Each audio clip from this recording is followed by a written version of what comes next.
Hello everybody, welcome on back to March Mascot Madness here on youtube.com/Seannosaurus. I am Sean, and today we have 8 more games of action for you inside NCAA March Madness 2005. Thank you for joining me. Happy Friday. Hopefully you're having a good day. Hopefully you're doing well. I appreciate you joining me and hanging out. I forgot to bring up my challenge tab, and I knew that there was something that I missed. I got to open 15 tabs. I need 17 different things going at once, and I'm bad at all of it. We have 8 matchups for you, like I mentioned, as we always do. We have Duke taking on Auburn. That's the first game that you're seeing right here. Then we'll have Penn State taking on East Tennessee State, Stanford and Georgia, Texas, Nebraska, Florida, Georgetown, Cincinnati, Baylor, Memphis, Southern Mississippi, and Wisconsin is going to take on Mississippi State. Let's take a quick peek at the predictions. There were 5 predictions submitted before we got things started. In first place is Murph Dog with 11. They have a score potential of 179. That's tied with me, 11, with 179 score potential. Right behind with 11 points, but a slight points potential difference, 177. That is, Spring is in the air. Let's Go is in 4th place with 10 and a 182 score potential. And then we have, will this year be the year that I win? I put extra words in there just for fun. Last place, 10 points, but just a smaller score point potential in 174. So, I see Wisconsin from this bracket, for this portion of the bracket. I see a Duke as a Final Four pick. I see another Duke as a Final Four pick. I see a Florida as a Final Four pick, and I see a Duke. So, Duke, Florida, Duke, Wisconsin. So we have three Final Four picks, or 3 different Final Four picks, a couple of duplicates there. Let's get back to the bracket here in this tab. Let's go over here with this tab. Let's fix that there. Let's pop that there. Let's do this here, and let's go to this lovely stream screen right over here. We good? That's the right one. Everything's fixed, set, and we are ready to roll. You know how we do it here in March Mascot Madness. 10-minute halves from the press box. All-American difficulty. I'm commentating for you. Thank you all so much for hanging out. Welcome on in. We're on Twitch. We're on YouTube, streaming live all day. We'll be here. I'll be here till about probably 4:30-ish, and then we'll be back with some MLB 11 The Show later tonight, as we get ready to wind that down, because we're a week away from MLB The Show 26. Duke, they are a good team. They perform well. Let me grab those stats for you. That's another thing. I had the thing up. We have Duke, and they are up by 3. They usually get a home game. We've seen this court a lot. They are both toward the top of the alphabet, Sean. We'll start with Auburn. Auburn's one of the 0 for 3s. They're looking for their first win. We had an 0-3 team win last time, and so maybe we'll have another one here. And then Duke is Duke, Sean. Duke is 13-2. You might be confused because usually most teams have 3 losses. Well, Duke won the very first tournament 6-0. They got 3rd in the second tournament to go 5-1, and last year they went 2-1. So they have a pretty good record in the Mascot Tournament when using this game specifically. There's another 3 for Duke, and kind of showing why, hey, Duke's real good. And Auburn, yikes. No stream of this next Friday. We'll be doing MLB The Show 26 all day. We'll be back this Sunday, and then the following Sunday, and that'll kick off the back half of the tournament. And then they're working it into the corner. Number 10 fires across the court, stolen away or intercepted there by Duke, the 3-point specialist. Duke leads 6-0 early in this one. Oh, they're going for the bounce pass inside. Auburn does a nice job to recover, hit into the mid-range, and a little bit of a runner is good. 8-0. Uh-oh. Uh-oh. We might have... That's okay. That's the first round.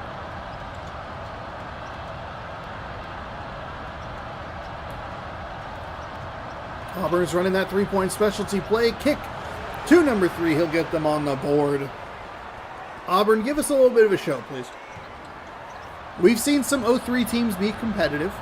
There were going into this tournament a dozen of them. So far, 5 have fallen. Only 1 was victorious, as that is blocked at the hoop. Nice job on the interior. Let me see if I can pull that up on my phone, because if I pull it up on my laptop, it's a whole rigmarole. So we'll go to challenge.com/MMM2026, I believe is how I have that. I do. I have made sure to make sure the URL is shorter. There's a 3 for Duke, and they are crushing it from deep. Auburn, though, is making it interesting. 11-6 now. Let's see. Who was the 0-3 team one? It was Minnesota, 38-34 over Iowa State. That game was awful. And then, yeah. So now, at the moment, we'll only have 11 0-3 teams. We'll just have to make sure that we don't get duplicate matchups. For those of you who don't know, I don't usually, because that's a fall away 2 that's no good. Both teams are good from both teams are good from way deep, but like close to the basket, they just seem confused. Normally, everything is just completely randomized, but that leads to like way more of a crapshoot in getting the brackets to be competitive for the entire tournament. So I went through, grabbed everybody's win-loss record, and then they basically got clumped into little chunks of like this team. 12 teams have an 0-3 record. That's this tier, and then this number of teams has a 1-3 or whatever.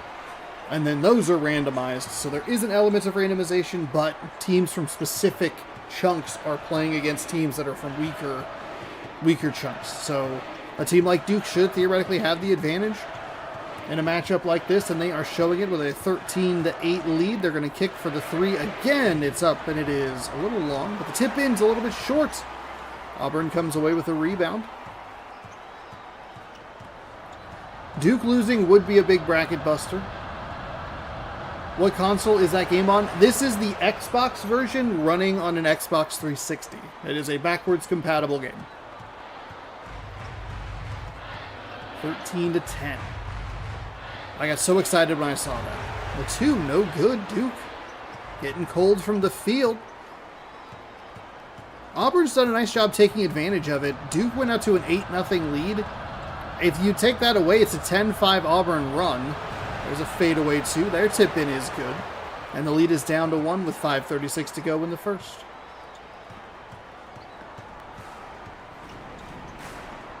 I don't think any of the college basketball games ever made it to the GameCube. The college football games did until 05. NCAA 05, I think, was the last one. Madden 05, the last one. What is the name of the basketball game that you're playing? NCAA March Madness 2005. That is up and good. So Duke takes advantage of the backcourt violation, and it's a 5-point advantage for the Blue Devils.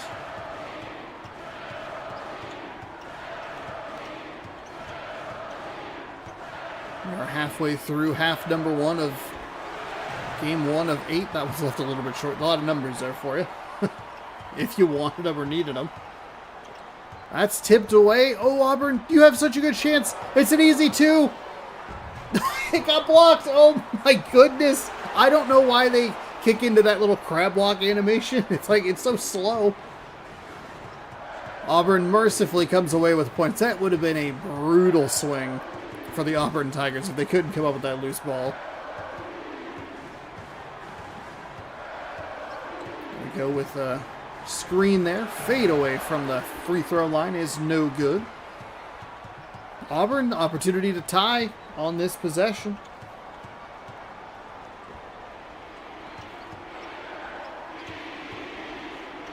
And that is a hand in the passing lane, knocked out of bounds, and it'll stay with Auburn. And Auburn for the 3 of the tie. No, but the tip-in cuts it to 1. Auburn, same number of makes on a couple extra attempts. Both teams shooting well from the field. I did forget to put a prediction in. Darn it. That's okay. They're going to call that a 3, which is a little surprising. The feet are a little funky. I talk about that every part. That one did not seem like it was a 3 in any scenario. 20-16. Auburn's put up a heck of a fight. When the game got to 8-0, like right off the rip, I was like, oh no. This is bad. That's out of bounds off the top of the backboard. Ooh, they almost had a backcourt. I'm new to this channel. Well, thank you for being here. I appreciate it. This is March Mascot Madness, where I run it once a year in the month of March. And, yeah.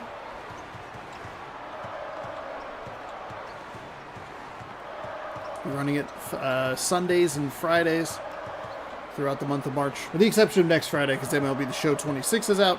There's a 3 blocked at the perimeter. Duke has had a couple really nice key blocks on the defensive side.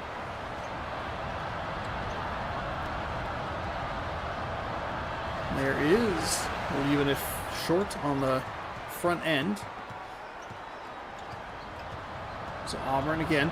It's going to be interesting to see is like kind of, I talk about those kinds of games a lot where the lead got stretched out to 8.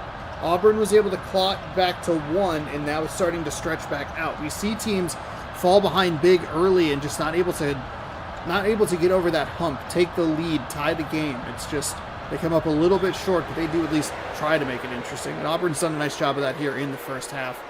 A foul on the play, as he's not able to make the basket. Is this game on Xbox Series X? No. I think the original Xbox games that are compatible on Series X are very limited. But I have not looked at that list. I'll give you a more confirmed answer. Xbox original. Oops. Xbox games compatible with Xbox Series X here. List of backwards compatible games. Xbox One with Series X. Original Xbox. 360. 360 has a good list. Oh, Just Cause and Just Cause 2. That's cool. Don't get distracted, John. Still in the 360 list, or is that the original Xbox? Okay. There are only 63 out of the 989 released for Xbox.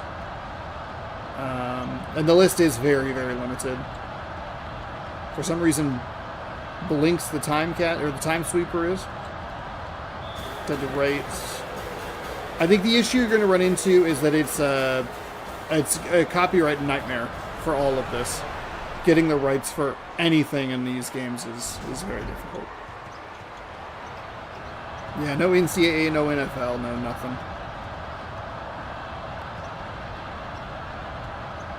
Also, I don't think EA is going to be a particularly large supporter of that. Getting it on 360, yeah, sure, but not on Series S or X. Xbox One, I think, is even a step too far. That's out of bounds. Duke ball.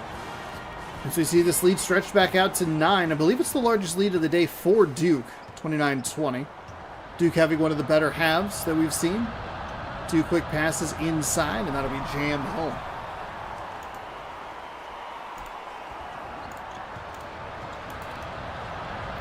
One minute to go here in the first half.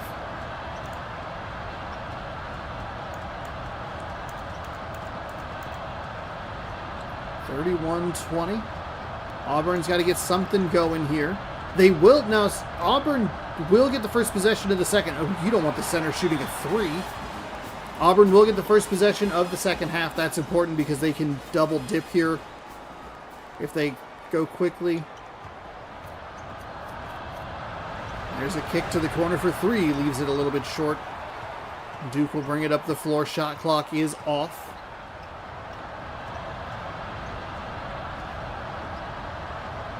It's inside and jams at home. 33-20 now.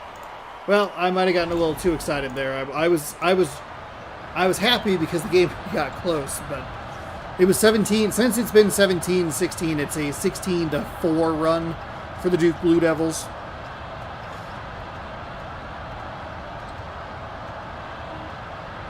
Working it around. There's a 3-point specialist. That's who you want. Okay. All right, Auburn.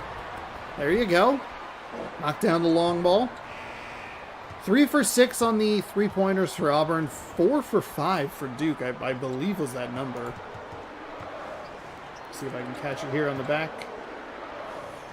Auburn, opportunity again. They have the chance to double dip. Yeah, Duke 4 for 5. They're going to go for a 3 right out of the gate. Got it. There you go. That's why you want that double dip. 3 points at the end. 3 points at the beginning. Duke doesn't touch the ball realistically. And you take a 13-point lead and slice it down to 7. Just like that.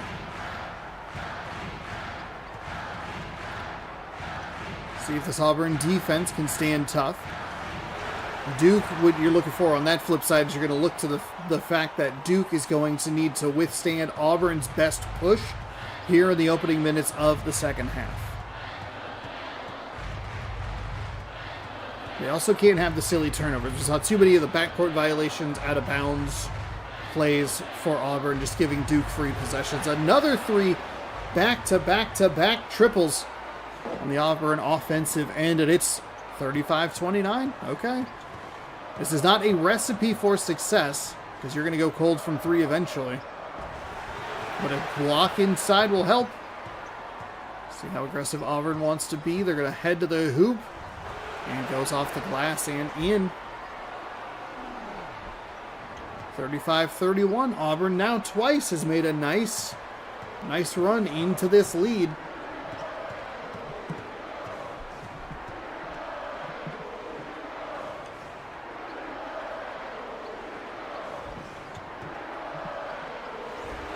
There's a nice make for Duke.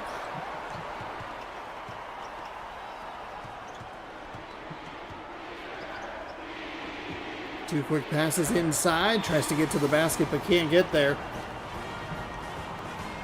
37-31. 8:21 to go. And shoots through a couple of defenders, but can't pick up the basket. I've been looking at old college basketball games on the 360. I kind of want to just go achievement hunts at old sports games. Sounds kind of fun. Gets a hand on it, comes up with the steal, and here they go the other way. Oh, he left it short.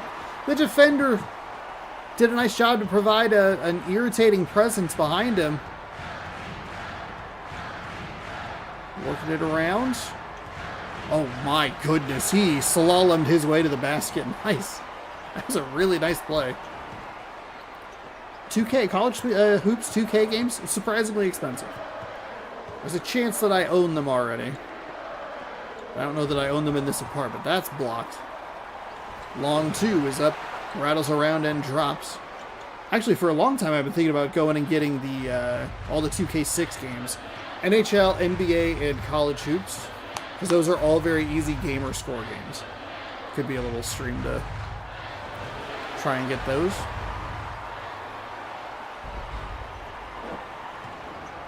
Nine consecutive shots made. Whew. So the blocks, the blocks are not counted as missed shots, which feels like an error because they are a shot that is missed. It got blocked. But it's also giving Duke kind of a nice field goal percentage. And it does sometimes look really odd when they bring up like the field goals that they shoot or whatever, and it's just kind of like, something about this feels incorrect. Duke 19 for 25, Auburn 16 for 25. 8-point deficit for the Tigers. They're going to get blocked on the outside. It's going to stay on the Auburn side. Auburn end of the floor, I should say. 14 for 26, 19 for 25, 14 for 26. They're going to call it offensive foul, and it's going the other way. Nice job by Duke to take the charge. That means that they will come up with the ball. Oh, nice 3. Bang down.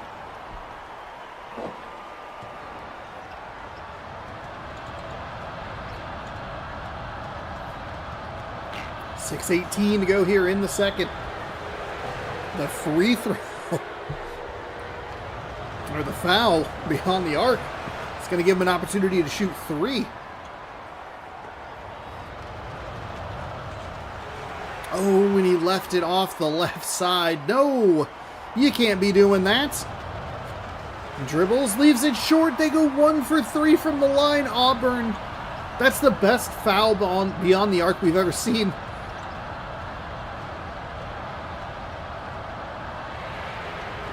This is the Blue Devils game. They've done it. You have to give credit to both sides, right? Duke has done a really nice job at getting big leads. This is the third lead of 10, 8 or more, we'll say, because the initial lead was 8-0. Then they got it up. They were up 13 at whatever point.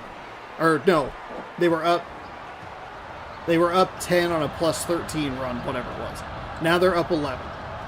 So it's the third time that they've done this. They have weathered the Auburn storms. To Auburn's credit, they have done a nice job at not letting this game get completely and totally away from them the first couple of times. I think this one might be the time that it does get away from them, specifically because they missed 2 of those free throws and they missed 2 breakaway shots right at the rim. That's 6 points left on the floor. That at least makes it feel reasonable at 52-44.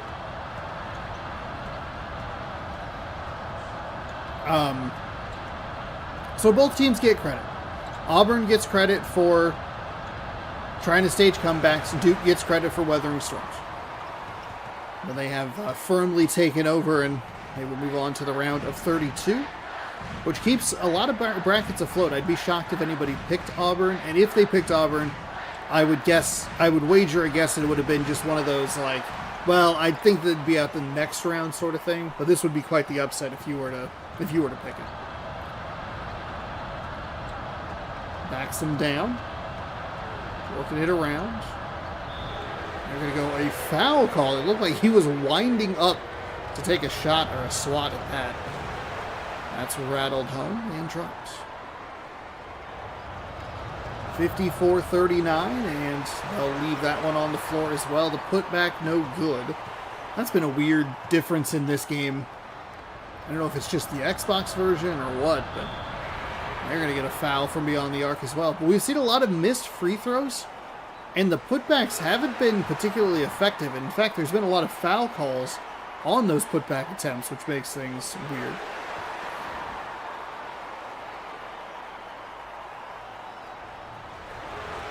There's the shot. 4:21 to go. And that'll be buried for Auburn. Cuts it to 16. 57-41. You have 2 minutes to slice this lead in half. You need a couple good defensive possessions. You need quality offensive possessions. That's not helpful. It's not the worst defensive possession. You at least put a little pressure on the shooter there, but still a little too easy because he's, right there. 2 quick bounce passes. Number 24 can't make the shot. We're going back the other way. Bounce pass. Spins. A lot of sweet spin moves there. That's a float pass. And jams it home. So Duke has taken basically what I said about Auburn and applied it to themselves. They lead by 20. Most points that we've had scored so far this tournament, 71 by Alabama. Duke is threatening to break that record, as that is buried by Auburn. I got confused at who was where on the floor. And that is up and in for the bucket. We will take a little halftime break after game number 4, so when that Texas-Nebraska game wraps up, we'll take a little break. Number 3 slices and dices his way and leaves it off the rim short. He is point blank and just can't come up with the basket. And we've seen that throughout this game for the Auburn Tigers. Bounce pass inside, kicks it back to number 15. He's working it around. That is left a little short. 2.5 to go here in a blowout first game, but again, hey, it's the first round. The tournament is working as designed. And that one is buried.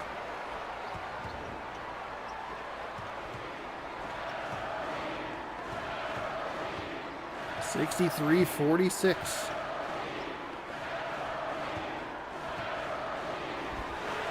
That's a nice shot there. 18 points in the game for him. 10 in the first half, 8 in the second half. I will have a longer stream tomorrow as well. Probably around like 2 p.m. Pacific. And we'll be doing maybe the rest of the divisional round, but we'll see. Backs him down, hook shots up and good. Small forward has 15 points, 3 rebounds, and an assist.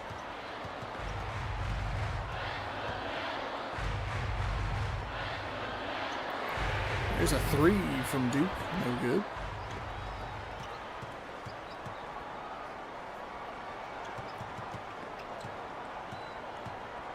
(65-48).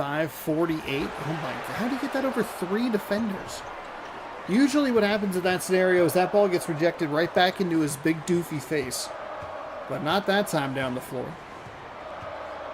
Huge 2 cuts the lead to 15. And left that one a little bit short. Going back to the basket, nothing doing. The shot is buried. And the free throw is missed. Right back. Okay, that's a lot of what we've seen. We saw a player foul out on a situation like that because that happened like 3 times to him. It was wild. We don't see players foul out in this game, but we did that day. So Duke some free throws to help push this lead back out to 18 and threaten the 71 that the Alabama Crimson Tide put up. But I don't think they'll put up any more shots. They'll have to put up 1 more just because of the shot clock. But also depending on how long Auburn takes here, they might get bailed. Okay, never mind. They will have to take 1 more shot so they can tie. You know what? Unless Auburn steals it, because they do get real pass happy. Okay, that's what it is. They got pass happy.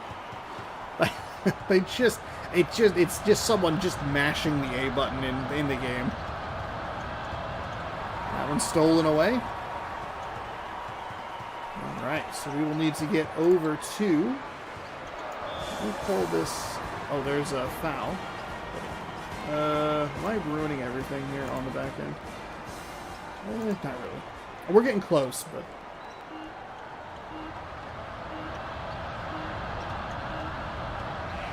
That will do it. I was trying to give myself an extra window, but I don't think that's a good idea. All right, 68-50 is our final score. Duke improves to 14-2 in the tournament. Auburn falls to 0-4. Yeah, Auburn honestly wasn't terrible. The score is a little more of a blowout than you might realize. But Auburn did do a couple times. They did a nice job to make a run at it. Oh, God, the Oklahoma State mascot is so ugly. All right, we are heading over to game number 2. And it is the Penn State Nittany Lions. They get home court, even though these teams are the same record at 2-3. Back to Penn State. And then we're going East Tennessee State. This one, this is a thumbnail, like, nightmare fuel, if I'm being honest with you. Which is a phrase I've been saying a lot, and it's been driving me nuts. All right. I don't think anybody... Like, this game is the coin flip game, right? This is what what I'm kind of looking for here. Is just like... Here's... Let's go start a poll. Hold on. We'll go who wins.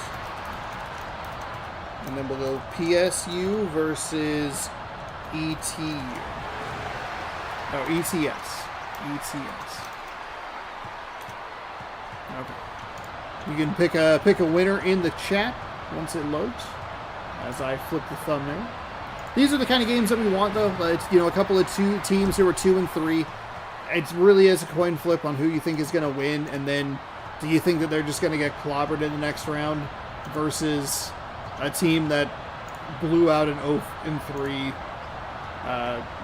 0-3 zone. You know what I mean? You know what I mean. You get it. You got it.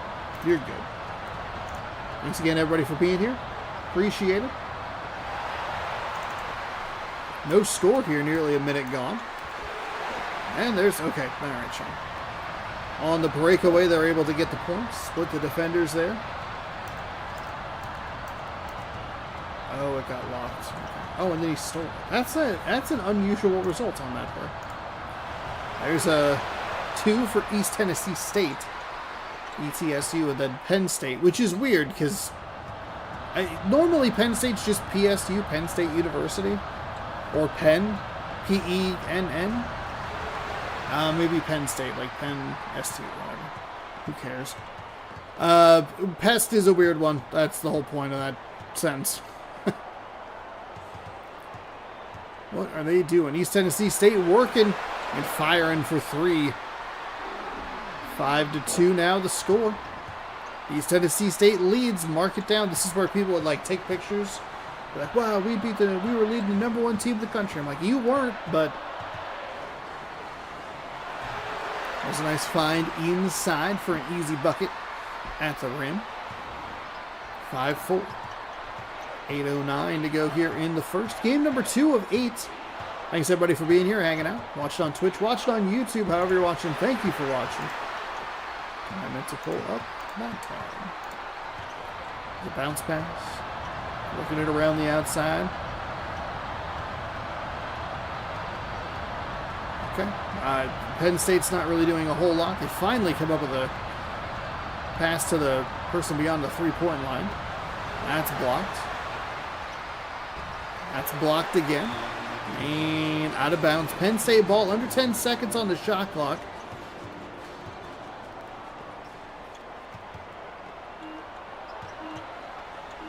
Driving inside the hoop and the foul.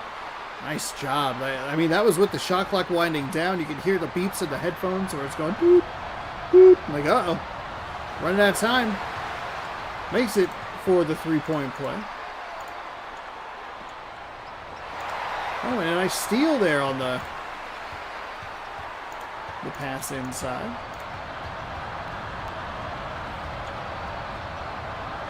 Oh, and another steal the other way. Tennessee State got, yep, they did the dumb thing. There's a hook shot blocked. Feel like we have not been down on this side of the floor for a little bit.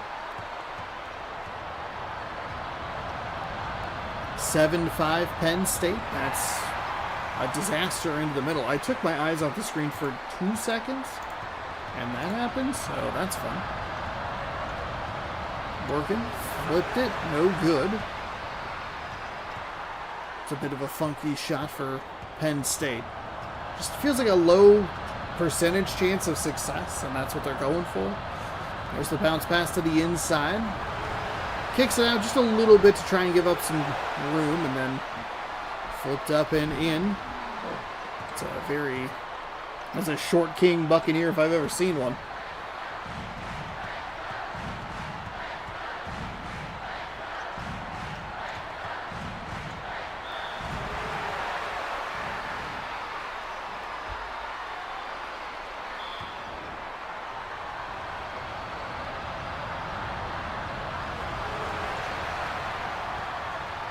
Penn State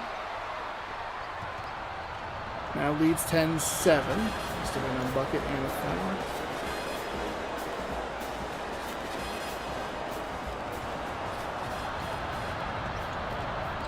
Okay, 6:12 to go. 10-7. See if this East Tennessee State University can do anything.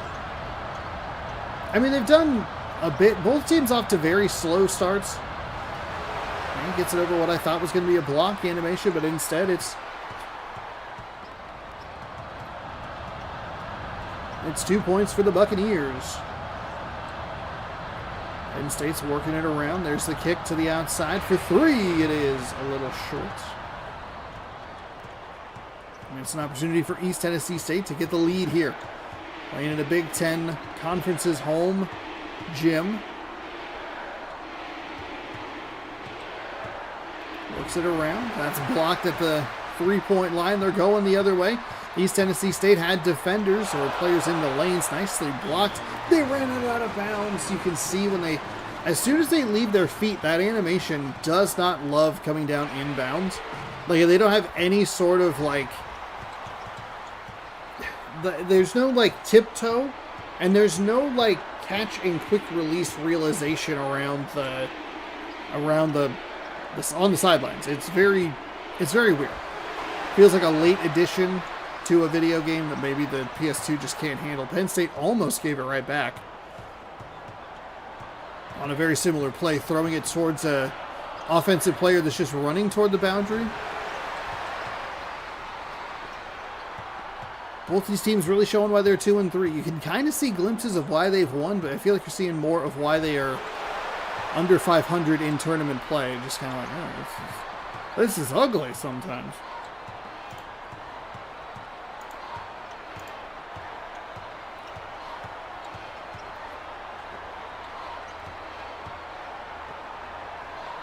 Pump fakes. Tried the steal attempt. Missed it. Rolls out of bounds. It'll stay Penn State ball. Working.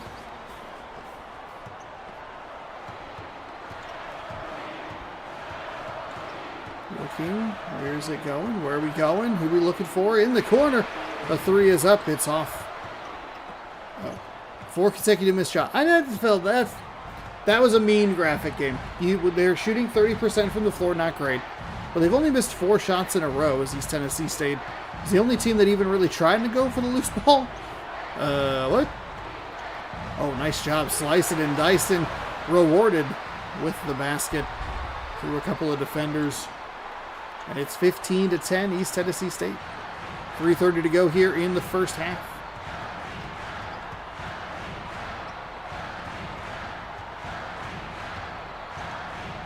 That is jammed home beautifully for the Nittany Lions. They do a nice job just kind of getting through the defenders themselves. 15-12 now.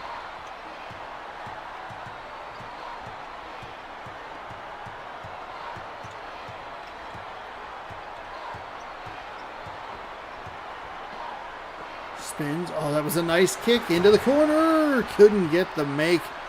And they couldn't come up with the offensive rebound either. I think if you get that just a split second sooner out to him, it's probably feels a little more comfortable, a little more open there. Into a double team. That's going to be a foul on the way to the basket. First free throw left a little bit short. Increase in missed free throws. I did not foresee that being a problem. Some teams being bad at free throws makes sense, but it seems like there's been a consistent problem with made free throws. They're going back the other way. Nice steal and a good pass to get them on the run, and that is jammed home. We are tied at 15 apiece. About 2.5 to go.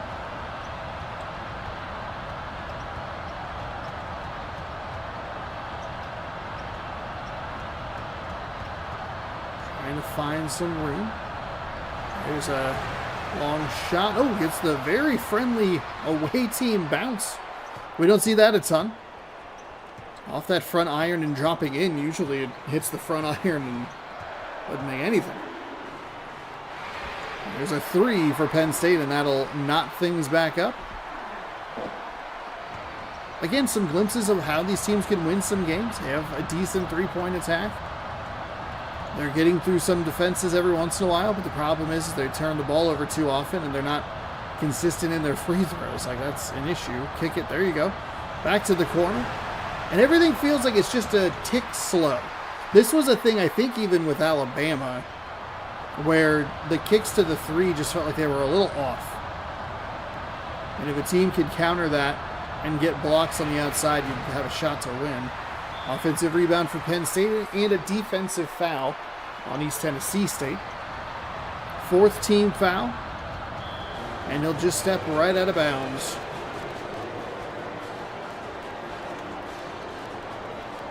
That was kind of a dangerous pass for East Tennessee State. I don't know why they do that. It does get weird sometimes when they try to get aggressive going up the floor. There's the screen for the 3. And left it a little short. Knotted up at 18 here with 65 seconds to go.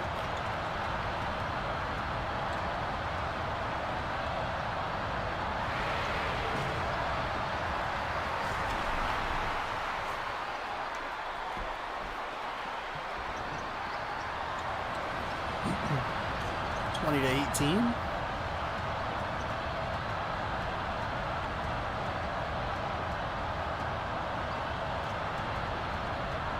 Okay, East Tennessee State loves this three-point specialty play. Like, they are just such huge fans of it. They finally get one to go. They've been a little cold from beyond the arc.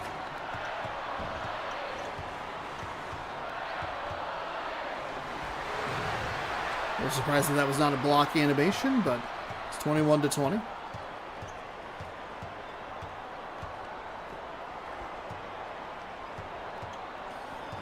Under 15 seconds to go here in the first half. It's been kind of a sloppy first half. Both teams average or ended in like kind of average locations between, I don't know, 19 and 24 points basically.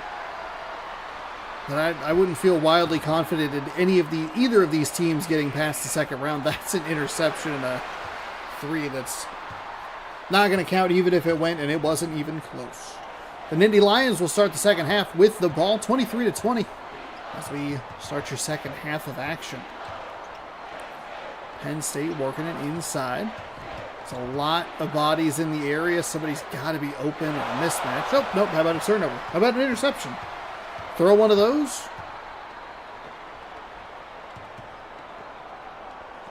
That got blocked on the way to the hoop.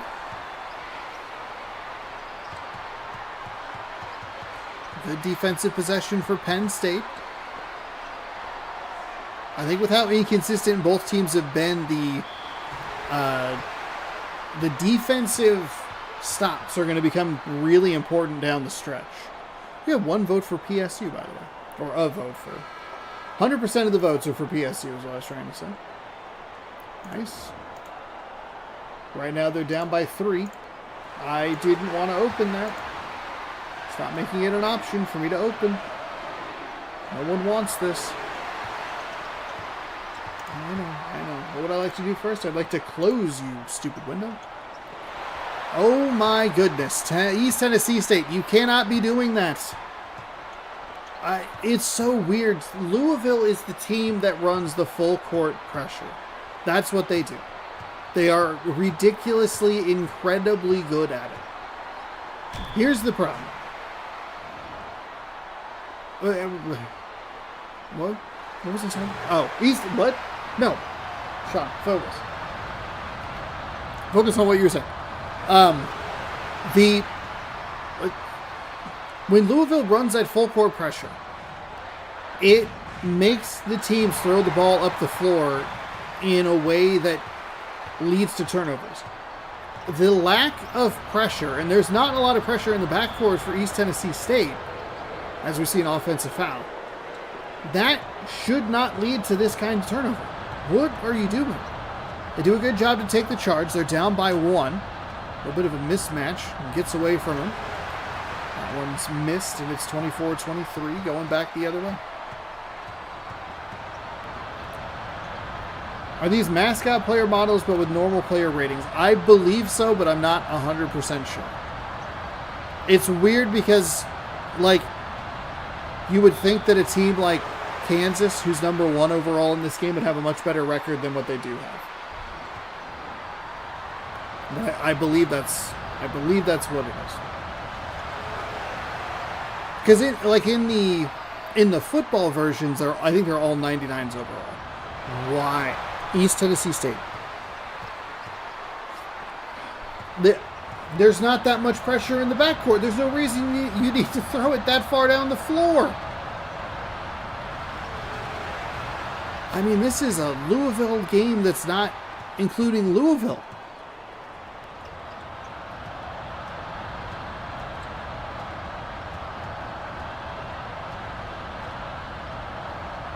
There's a kick to the corner. I guess you could just take all these teams and play them against each other in regular people thing and see what happens. I guess the thing about it would be more just the game's quirkiness as far as why teams are good versus not good.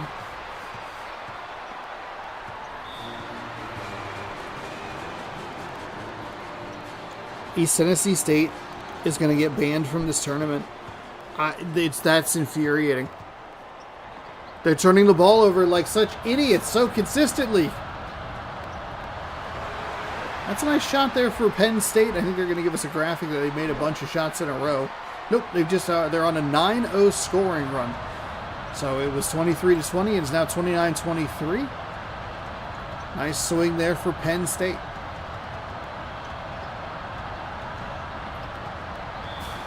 Okay. What happened? Did he go for the ball? Why am I'm going to lose my mind. What? So that's the toughest thing in this game to call, is when the two players collide like that. Because it's either an offensive foul, a defensive foul, it's a turnover, and in that case it was a loose ball, but because East Tennessee State went for it, they touched it while they were out of bounds when they should have just let it go. Or they were just the last one to touch it, it went off their foot. Oh, this team, 31-23 and 11-0. Penn State run here. There's a 3 for East Tennessee State, and they bury it. That's not even a 3, it was a 2. That was a 2. 31-23. That's unreal.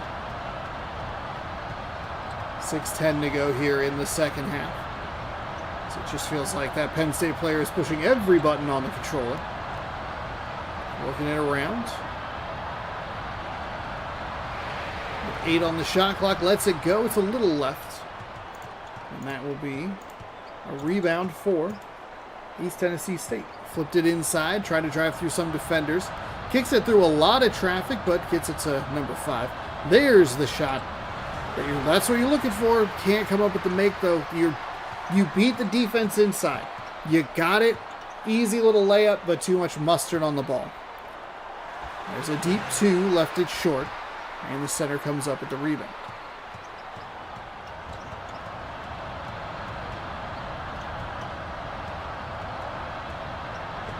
That's block.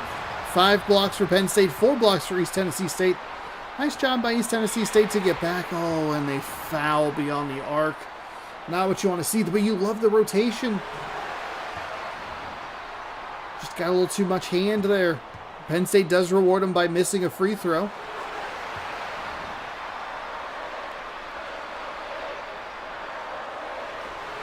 Okay, 2 for 3 from the line. Not terrible. I think you'd take that. It's not. Oh, God. They're going to turn the ball over again. Okay. That's like the most half-assed full court pressure that we've seen in the entire tournament, and it still is leading to turnovers. Fights through the contact and puts a little too much on it. Nice job by Penn State trying to draw a charge, but not fouling at the same time. It's an 8-point game, under 5 to go here in the second half. Deep 3 for Penn State is no good. They almost came up with the offensive rebound. Can they make any sort of run here? Do you believe in them to make any kind of run?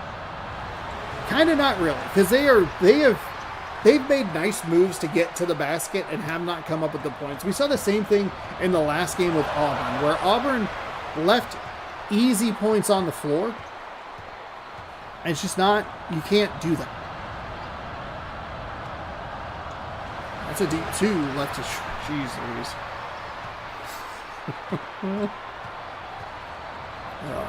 33-25. That's deflected. And they're going the other way quickly, and that's, okay, there you go. That's how you make sure you don't put a little too much on it. We have seen players miss dunks before, so don't quote me. It could get weird anyway. 6-point game. It's felt like bigger than 8. It felt bigger than 10. Penn State's running that 3-point specialty, doing a nice job trying to fight through everything. Gets a hand to the face, and that's the one that's good? Okay. He's must be feeling good from deep. 36-27. And there is a 3, and right back at him. Knocks it down. 6-point game again. Nice response by East Tennessee State. Penn State put up that 3. Kind of felt a little like they maybe shouldn't have made it because the guy was right in front of his face. That's a friendly home bounce if I've ever seen one. Both teams, 13 made field goals. A couple extra shots taken by Penn State to get there. Okay, here it is. There's the play to the corner for 3. Leaves it, but the putback is good. Nice job by East Tennessee State. They are responding. We've seen this work. It was one of the kind of the preseason games that we did, the pre-tournament games. You just chip away with 2s. You can't get it all at once, so you might as well just come up with easy baskets. Good rotation by the defense, but he kind of over-rotated at the same time. 40-32.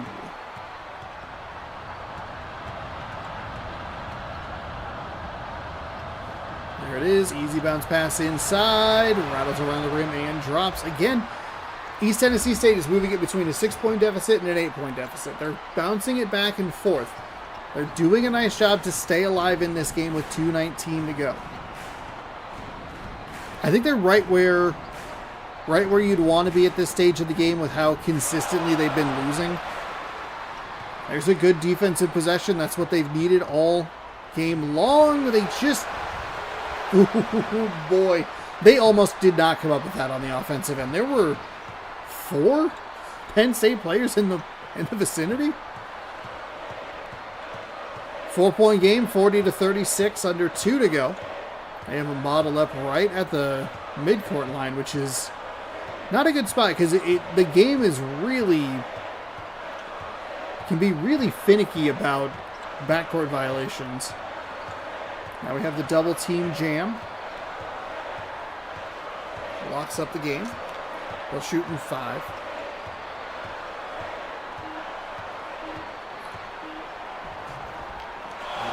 And a nice job by East Tennessee State. They'll take a timeout, down 4.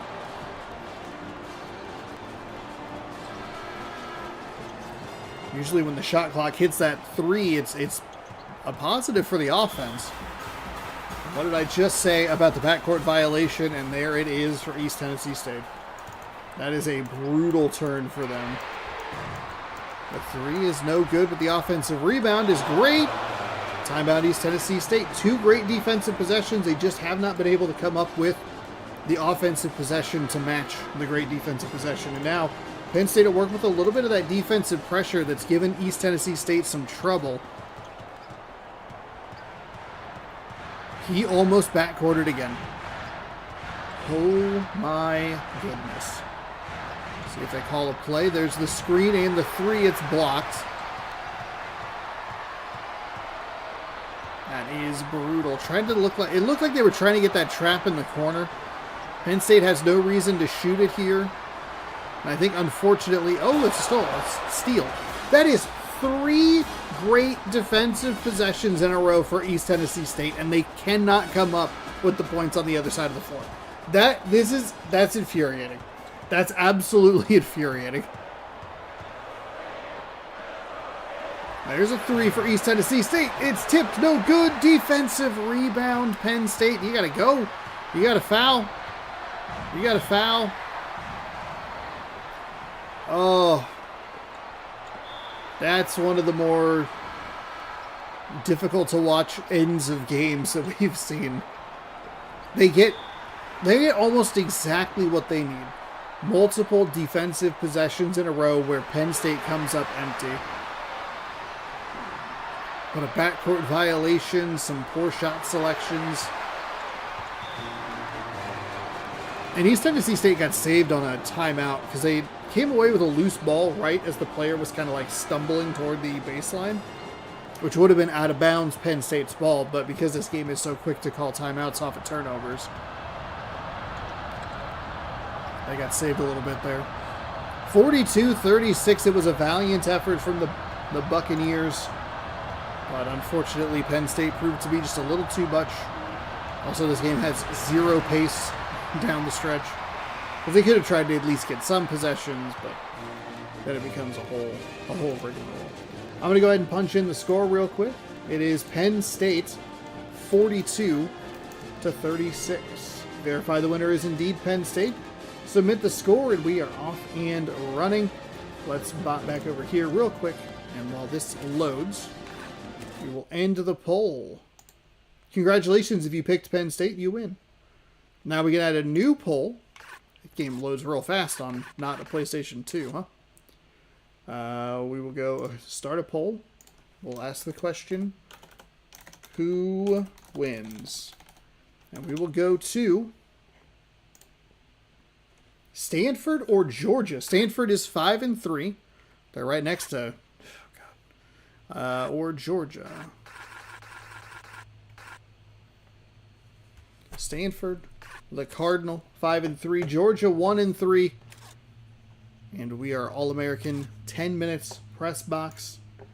Let's see. Stanford, E-O-R-G-I-A. Stanford or Georgia, let me know who's going to win in the poll in the YouTube chat. The tip is in favor of the Georgia Bulldogs. And we are underway here from Maples Pavilion, the Stanford Cardinal hosting. And that's right, the Pac-12 Conference. Ooh, real close to the backcourt violation. As soon as they start doing that move where they're working across the court, that's where things get dangerous, because it's not a straight back and forth. There's a little bit of a curve to it. And that makes it funky. There's a nice block by Georgia. It'll stay on the Stanford end. And stolen away by Georgia. So they were going to have that ball one way or the other. Second time we've seen a hoop that has it's held from the ceiling. Fun or weird, interesting, weird fact about that is because there's nothing on the bottom, when Zion Williamson was the big prospect for Duke, this is probably 9 years ago, the camera operators didn't have anywhere to mount a camera to try and get those big shots. So they had to come up with creative solutions for it. I remember reading an article about that. I think it was probably more interesting in the article than the way I explained it. But we'll just move past it. A couple of free throws for Stanford. Gets the scoring started. That is blocked by the trees. Stanford tree, one of the ugliest mascots around. It's like the ugly Christmas sweater of mascots.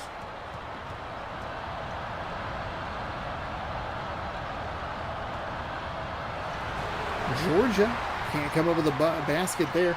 Stanford usually plays Ohio State because Stanford and Ohio State are two of the worst mascots. Mom does not like them. So Stanford, as that three is up and good. Stanford 2-1 in the first tournament with this game. 0-1 the second time. 3-1 the second time around. Or the third time around, excuse me. So do you believe in patterns? Because that would mean that Stanford would lose this game and exit in the round of 64. Georgia, nice play inside, finds the easy bucket. Georgia, on the other hand, is 1-3. They won their first game in the most recent tournament, but they were 0-1 in the previous two. Did you see that the Mariners got crushed in spring training? Yeah, I did. 27-6. Brutal. I couldn't believe the score when I first saw it, because the Padres scored 12 in like the third or whatever it was. I was like, oh god. I did like their social media post where it was basically like Seattle 6 and then San Diego 6 plus. So they didn't want to put 27 on the graphic because that opens you up to some ridicule. But also most of your top players are gone for the World Baseball Classic. It is a concern for me for depth. Especially pitching-wise, because they've been giving up some big innings at times. But it's also spring training, so don't put too much on it. 5-2 Stanford, slow start for both teams. Also, how are you, David? Good to see you. Head of research / quality control. 12 in the second, thank you. Speaking of quality control, I need to flip the phone on. Hey, thank you for hitting the like on the video, everybody. I appreciate it. We want 6.3. Oh, the third game already. This is breezing by. I love doing these. Love doing these tournaments in March.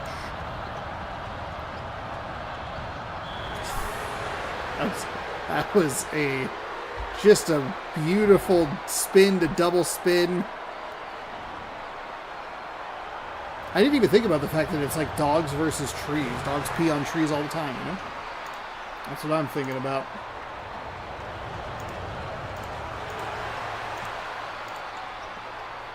So, Georgia cuts the lead down to 3 following the free throws. Bounce pass inside to the center. He has a nice spin move on the other side. And just got Georgia to overcommit one way and spun the other way.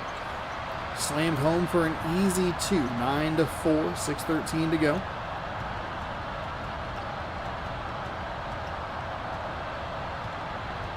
Into the corner, kicks and fires. That is no good, though I love the play. I think some of the problems that we've seen with these teams is the Stanford Cardinal are going to get swatted out of bounds. It's going to stay Stanford ball, but I think with the way that the momentum was carrying the Cardinal through that part of the court, he was going to end up throwing it off the back of the backboard. Doesn't matter for Georgia as they come up with the ball anyway, down by 5. Driving inside. We have seen some teams running a lot of three-point specialty plays to people who don't have three-point specialty stickers. At least the Stanford mascot.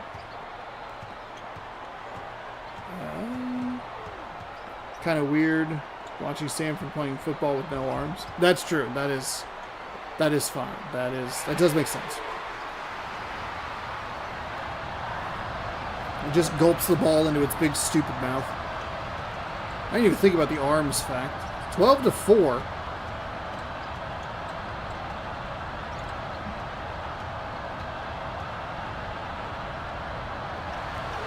It's inside the three-point line. It's a deep 2 that's no good. The offensive rebound gets the hoop and the foul.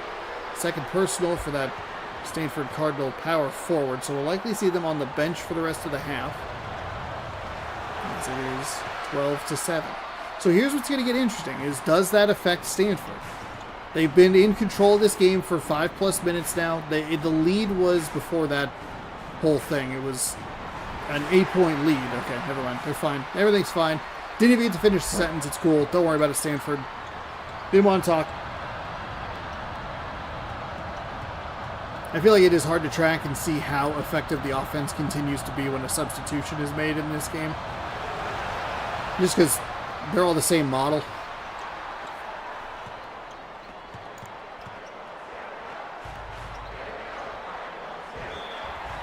There is a foul. It'll be the first personal for center number 54, second team foul. First free throw is up and good to make it 15-9. Second free throw is missed. The putback is missed, and it's rebounded by Georgia. A lot of missed free throws leading to offensive rebounds.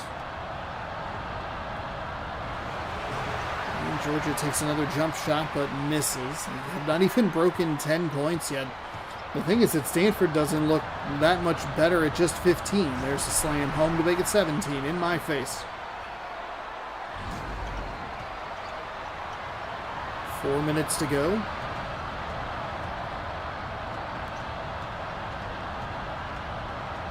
Works it around the outside. Into the corner.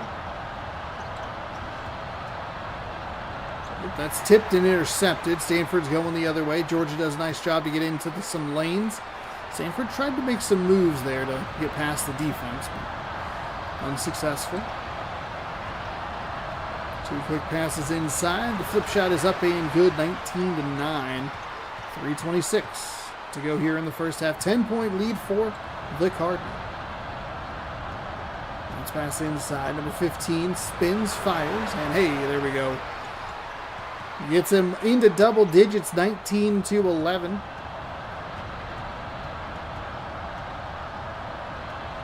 Bounce pass. Tries to spin, doesn't spin.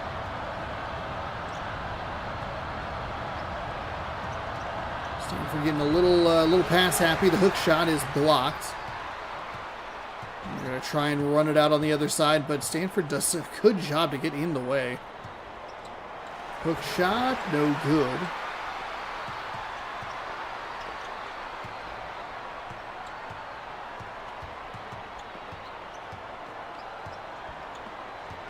Bounce pass back outside. Tries to drive. Blocked. And that'll be dunked in the face of the Bulldog. 21-11.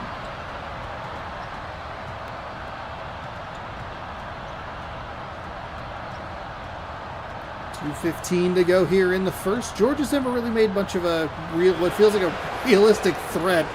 That's going to be a goaltend. It kind of came out of nowhere and just... I don't know. Do you do that intentionally? You just come in and you go, hey, this is going to be a goaltend. I get that. I'm demoralizing this team right now. You don't even get the visual satisfaction of seeing your ball go through the basket. 1:45 to go here. Working it, slicing, leaves it off the front iron, no good. Pump fake after pump fake after pump fake. Flips it around.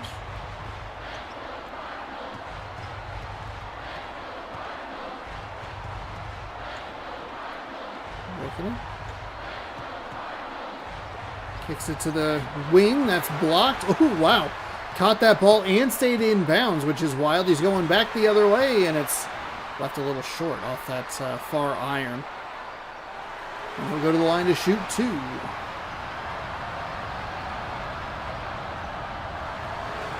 And that one's short, and the putback is good. So the weirdest way to get a three-point play, a made free throw, a missed free throw, offensive rebound, putback. It's 24-13.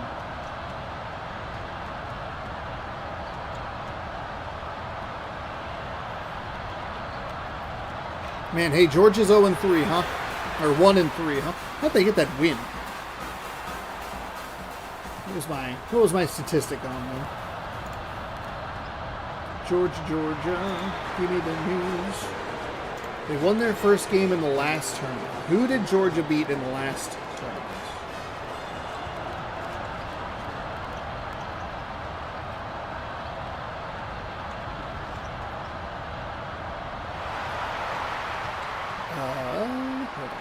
Hold on.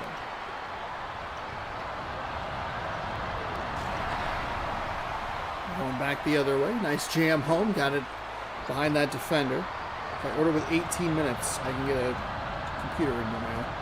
Alright, hold on. We're doing it. We're finding. We're searching. We're looking for the information. That's not what we want. So we want that. And then we want this. And then we want... Oh, I guess I can end this tournament, huh? I never ended the other tournament. Whoops.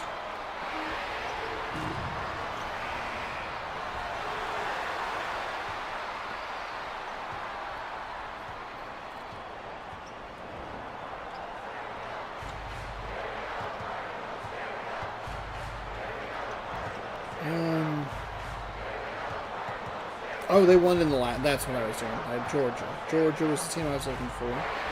A 3, no good. 26-13, your halftime score. Georgia with one of the more abysmal. I'll be back tonight for baseball. Okay. Have a good rest of your afternoon.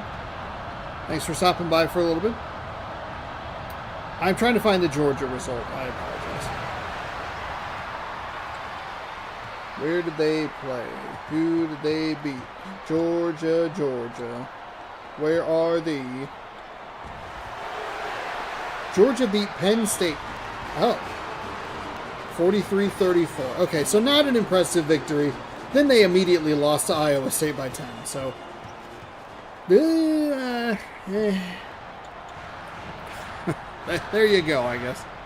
There's a deep 2 for Stanford. 28-13, 15-point game. Couple of unfortunate results here early. That Penn State-East Tennessee State game is probably the best one that we've had today. Though the Duke-Auburn game is a sneakier good game than you might think. It ended in a blowout, but it was good. It unfortunately ended in a blowout. But the first probably 2/3 of it were at the very least, interesting for it. I don't think we're going to see any miracle run here from the Georgia Bulldogs. And I don't think, well, who? So, are we going kind of back-to-back coin flip games? Because we have Texas and Arkansas, or Nebraska, excuse me, coming up next. I know Texas is 4-3, Nebraska is 1-3, so.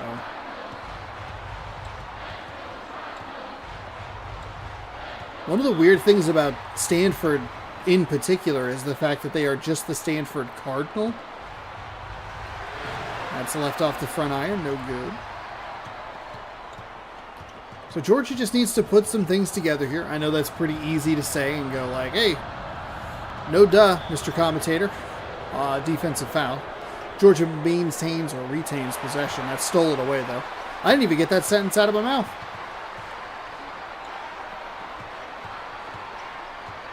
They're going to work it around the outside. And that's stolen away. Did not throw that pass very well. He needed to throw it up the floor just a little bit, but it drifted kind of in toward the... Like, it just came off the hand early. Like, it came off here. Like, here instead of here. And that's the difference between potential basket and turnover. See if Georgia can put a little run together. The thing is they don't... Because Stanford doesn't feel like they're the most, like, powerful team in the universe, 3 turnovers already for Georgia in the second half. They are turning the ball over once a minute. You can't have that if you're going to try and win a tournament game or a tournament.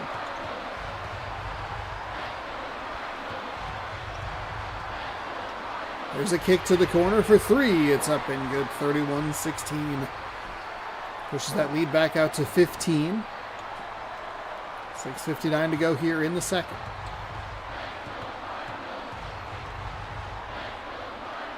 As a bounce pass inside. Slices and dices through, but fouled on the way to the hoop. We'll go to the line to shoot 2.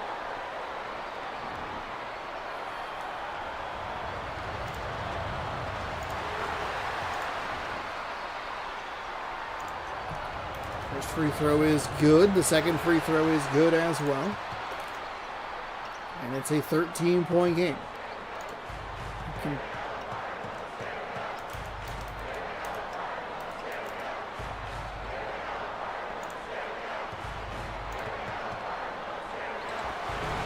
Left a little bit short. If they can force them into some tough shots, if they can get them to a spot where they can get some easy looks on their end, they have to turn those defensive possessions into points. It's what ended East Tennessee State, the Buccaneers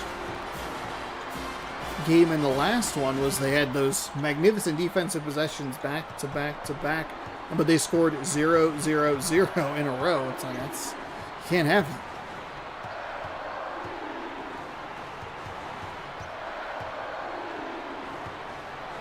Oh, nice job stealing the ball away. Georgia playing a little loose with it. 6 minutes to go. There's a kick inside. And can't find the bottom of the bottom of the net.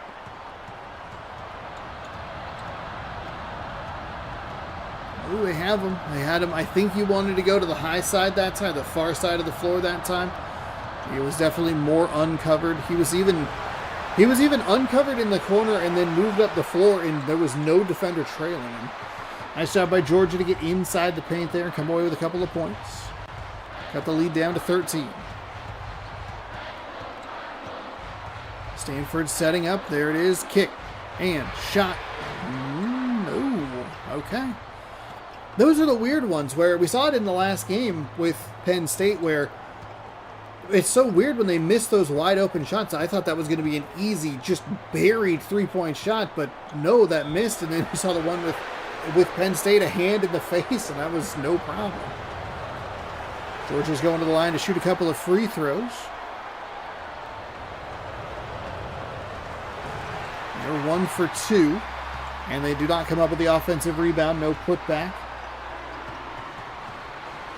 There's a 3 straight away and buries it.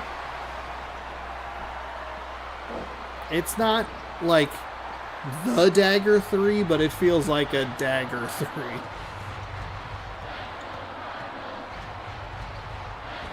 Oh my goodness, Georgia, what were you doing? Absolutely demolished at the 3-point line, and that's an easy bucket on the other end.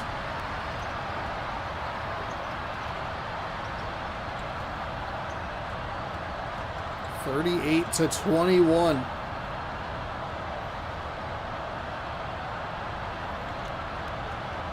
Oh, Georgia almost stepped out of bounds. Did a good job to stay inbounds. Flipped and no good.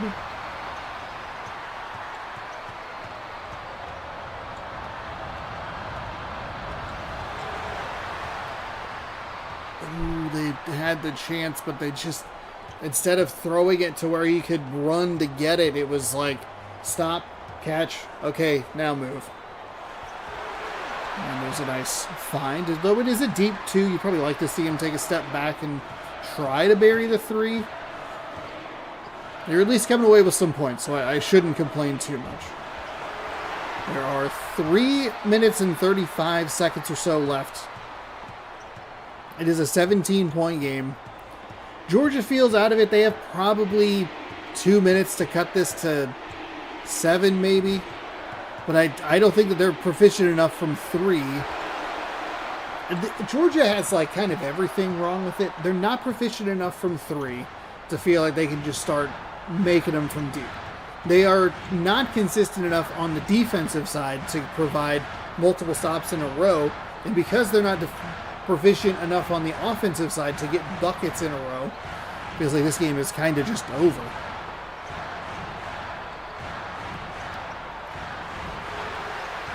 The shot. I mean, that was a good defensive possession. They made them take some time off the shot clock. Still ended up putting it up between 2 defenders and burying the mid-range 2. Inside. That one is a loose ball. They still come up with the loose ball. Nice shot by Georgia. They make it a 15-point game. 42-27. Georgia, I think even in the first half, was outscored by Duke.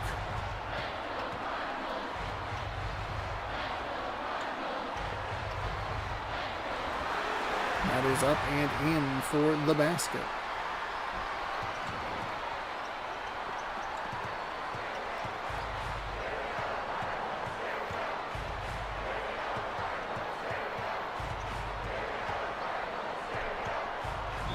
And they're going to go to the line again to shoot 2 as the foul is called.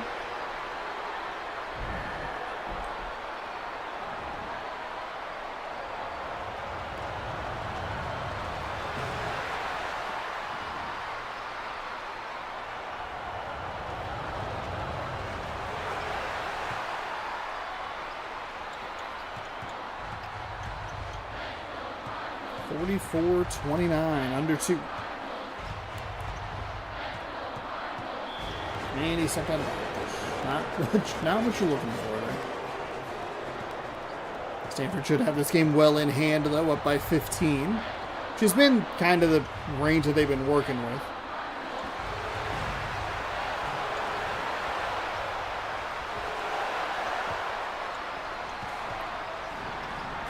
(44-31).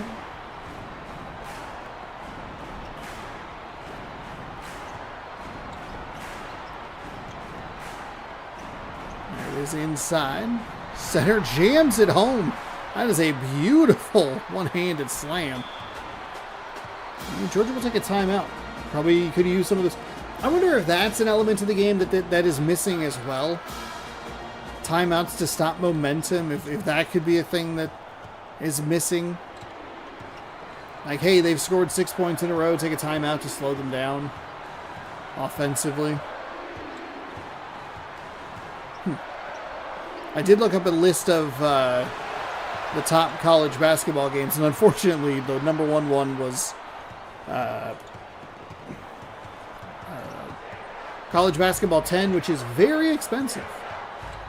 Though I may actually own a copy of it, because I don't think I bought it. When I bought it, I don't think it was that pricey. But between College Basketball 10 and NCAA Basketball 10 and College Hoops 2K8. Those are the two expensive versions. It'll be interesting to see when they do release a new college basketball game if those drop in price at all. They almost certainly will. NCAA Football 14 would be the test case on that.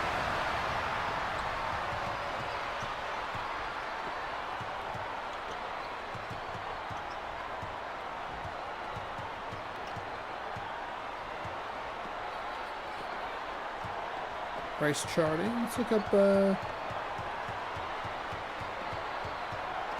NCAA Football 14. Yeah, it's all the way down to $20. 33. Yeah, that's complete inbox price too. So it'll drop because I mean at the height that game was going for over 100, and right now 2K8 is going for over 100. So you can just hold out. Not that anyone's in the chat being like, "Hey, do you know how to get a copy of 2K8?" Like, okay. Game number 3 has come to a close. It was a bit of a rout. 46-35. You might think that, hey, 11 points, not that big of a deal. Stanford led a lot of that second half by 15 or more, or around 15. And it never felt like it was a contest, even from the early outset. Stanford dominates 46-35. Your final. Verify the winner is Stanford. Submit the scores. And we will end the poll in the chat.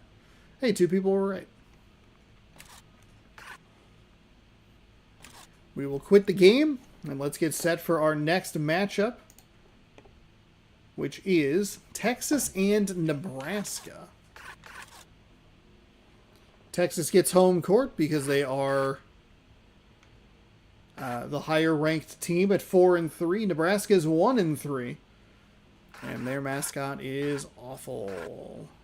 Jeez. I hate it. I hate it so much. We're going to Austin, Texas, a place that I have actually been to. Here, we'll throw up another poll in the chat. Who wins? Nebraska, the Bruce Springsteen album, or Texas? You tell me in the YouTube poll, which is up now. Nebraska in low red. Get the first shot, and it's blocked, and it's out of bounds. Okay. Wild, kind of weird sequence of events there. That's a little brutal for the Texas Longhorns to do a nice job to get a hand up on the shot beyond the arc. They'll come away with the ball regardless. So good for them. Floats it inside. And that's hand on that one. Whew, already the passing lanes are getting a little bit clogged and it's a little chaotic. Nebraska, like I said, 1-3. Texas is 4-3. Take a look at those as Nebraska gets inside behind the defense and flips it up and in. Gotta find the Nebraska.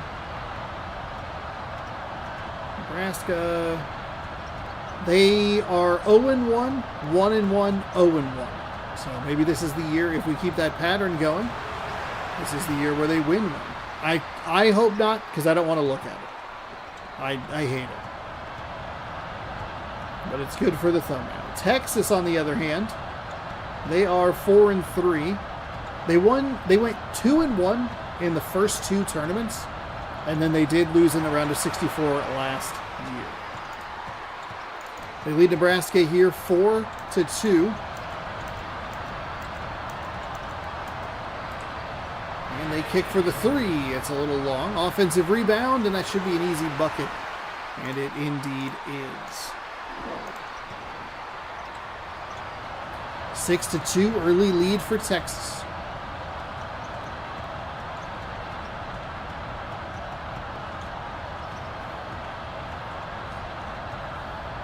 And there's a nice find for Nebraska. It's a Big 12 matchup. Nebraska now in the Big 10.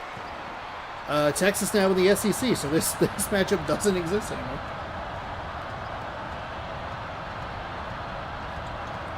Granted, Nebraska left first.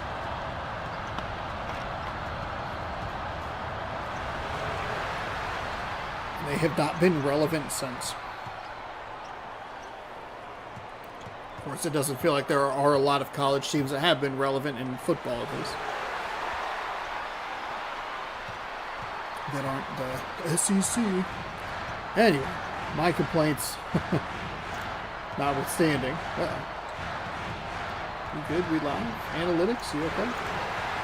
You falling apart over there? Now you'll figure it out. 8-5. Texas leads. 2 quick passes inside. Oh, what a defensive recovery to absolutely clobber that ball, and a good job to not block it out of bounds. Texas going the other way, and they can't come up with the offensive putback. I guess putback would imply offensive or infer offensive. Another nice job by Texas. Nebraska's look like they've had a couple of shots at getting easy baskets at the bucket. It's the difference between Auburn earlier in this tournament and Nebraska here. Nebraska's getting blocked. Auburn just couldn't come up with the baskets, even no matter how contested they were. Contested or uncontested. There's a float pass, and it's a deep 2 left short. Texas comes away with the rebound. It's another game where we have a little bit of a slow start. Working it inside. And it's, okay. That got a hand in the lane, but couldn't come up with the loose ball. Good job by Texas. Working it around. The Nebraska, off the bottom of the backboard. The Nebraska mascot looks so large on this floor. Like it's making everything look so cluttered.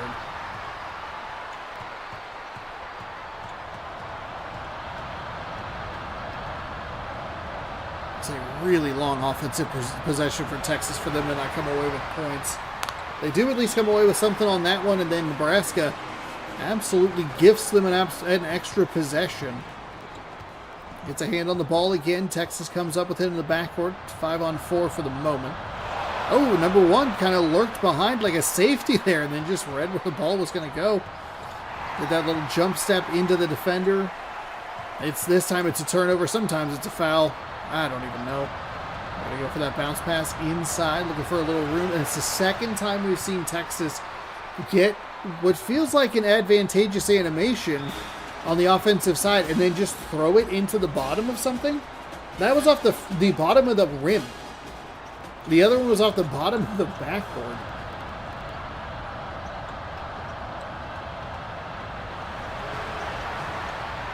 And 4 consecutive misses for Nebraska. It's still early, but also not that early.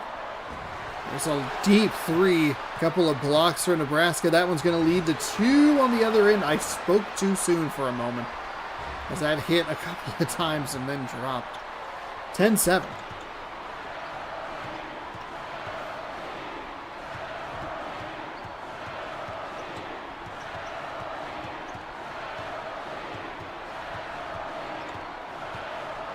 Into the corner. I think that might have been a 3, but it's off the side of the backboard. Texas is hitting every bit of the basket except for the basket. It's mind-boggling.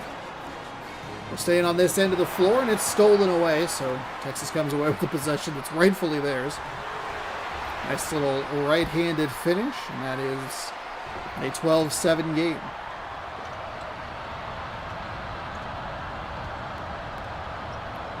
4:08 to go in the first. That's tipped and knocked away.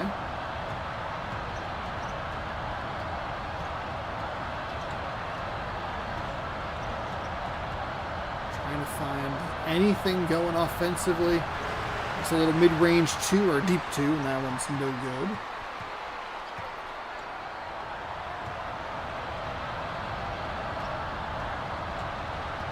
Texas must not have had very stiff competition. They do not look like a team that has a winning record. Of course, they bury that shot for the deep 2. Now we have a touchdown lead, or a football score is where I was trying to go with that, but I said touchdown and threw myself off. That is a 3, but no good. 14-7 here with 3:18. Boy, if we put Nebraska up against Georgia, we might not see any points in that game. Or both defenses would be so porous that it'd be like a 100-95 game.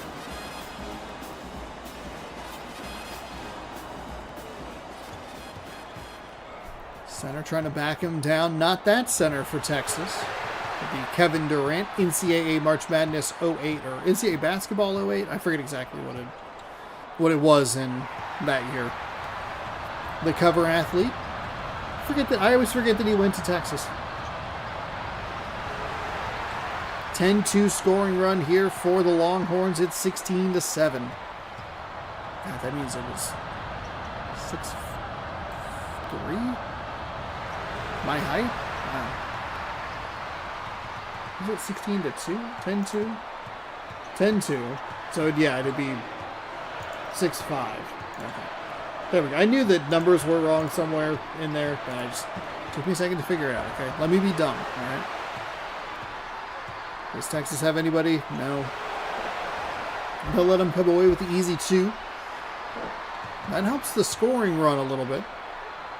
For Nebraska, try and patch that bleeding a little bit. 16-9.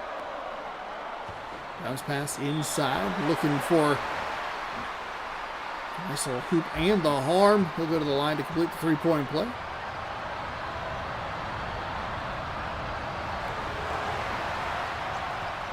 (19-9). 2 minutes to go in the first half. Yeesh. Texas is accidentally going to end up as an average team, but Nebraska almost fell into that ball and gave Texas possession after that block. It's another nice job by Texas to get, which feels like watching them get beat and then still recovering nicely and knocking it out of bounds. 19-11. It's off the rim there. And Nebraska pushing it up the floor nicely. Going to be blocked again, his 6th of the afternoon already. We're not even out of the first half. Double-digit blocks feel inevitable for him at this point. Not well run. That play was not well run at all for Texas. It felt like they were trying to get that. It seemed like they were trying to get that 3-point play a couple of times, and it just didn't do what it needed to do at all. The game does not usually get locked up in this situation, but could spell bad news for Nebraska. Shot is going now, and it is no good. Okay. One of the games has like a glitch. I'm pretty sure it was this one, but one of the games has a glitch where when that happens, it is so effective for the offense. Like it's like a near automatic make for them.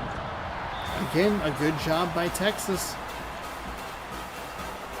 It looks like they get beat defensively, and they're still able to recover nicely off the hands in the passing lane, but Nebraska stays with it. The size of the Nebraska mascot is throwing things off because it's another time where Texas gets the block. The ball goes out of bounds, but the player is falling out of bounds as well, and it looks like they're going to touch it again, but it must not register correctly. I mean, it can't register correctly because they're not turning the ball back over to Texas. Nebraska takes the final shot of the half. It's a 3 that is way no good. And they will end with an abysmal 11 points. Texas not looking much better at 19.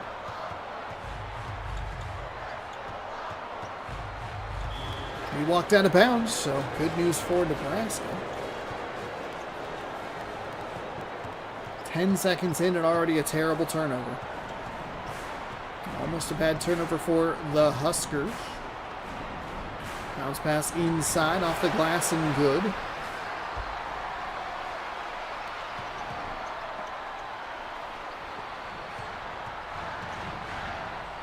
(19-13). Oh, into the corner. Number 2.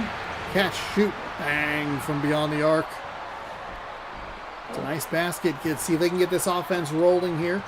They haven't looked particularly strong in this game, but I don't think they want to let Nebraska sneak back into it.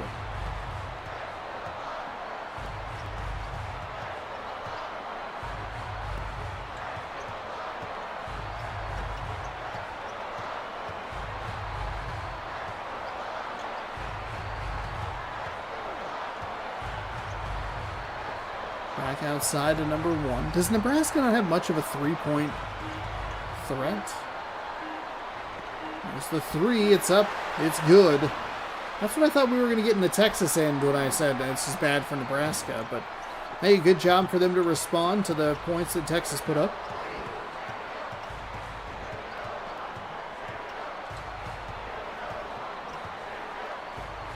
And there's a 3 for Texas. They bury it. So back-to-back-to-back threes between the teams. Or back-to-back-to-back-to-back. It's unfortunate for Nebraska. They did a nice job coming up with, or forcing Texas to come up with an empty possession, but then just a bad, stolen away. Okay. Nebraska kind of rights their own wrongs. They push the pace of the floor. There's going to be a foul. The hoop is good. We'll go to the line to complete the three-point play. 25-18, leaves it off the front iron. Oh, Nebraska, that was a huge opportunity. That could have been a 4-point possession right there. You got the basket, you got the foul and one, and just couldn't come up with that offensive rebound. Which, again, the free throws have been really weird in how they've been made or missed.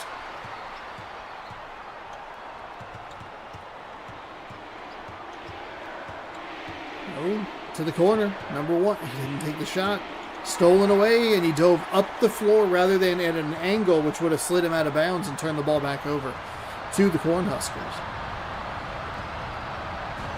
That's another play right at the rim, and Texas continues to have trouble coming up with points. Right at the basket. It is so odd. That is a block.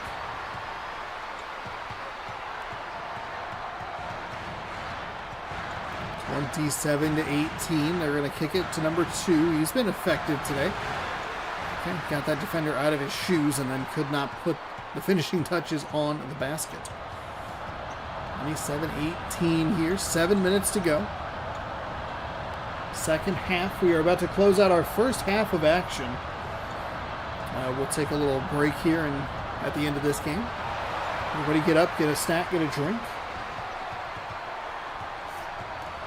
We'll be back for the second half, starting with Florida and Georgetown.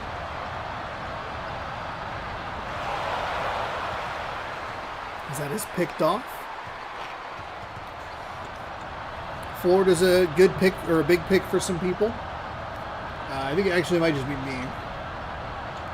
Duke was the big pick. Duke, Florida, and Wisconsin, which I was surprised to see. But I would guess that person had the favorite in that little quadrant, which would be the bottom 4 of the games that we're about to watch, would have had Florida eliminated. Or they just like Wisconsin more than Florida, which, hey. Okay. No shade. Oh, there's a 3 for Texas. Ooh, they rattled it around the rim, but would not drop. Lead is down to 9, 27-18. 6:07 to go in the second. A defensive foul, a little reach in there. It'll be Cornhuskers ball. All the way across the court to the center. I don't think that's who you want controlling the possession, but if it gets the inbound in, it gets the inbound in. Deep. No good.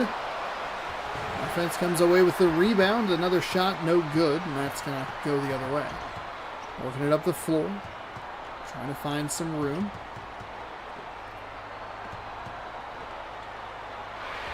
There's a nice 3. Left it a little short. 27-18. And a nice steal there. Pushing the pace and slows it down. Good job by Nebraska. Get in the defensive lane, force them back out. Don't let them have easy baskets. That is such a modern play right there of hey, I have this for 2, but if I just do a little spin to the corner, I can shoot it for 3. That was just a really bad looking 3-point shot. Nebraska has to take advantage of these good defensive possessions, but Texas has been so good on the interior. Every time it feels like I think they've been beat. They're able to recover. They're able to recover. They get blocks. They contest the shots. And they'll get fouled on their end. Go to the line to shoot 2. Oop. Phone on the table. That feels good.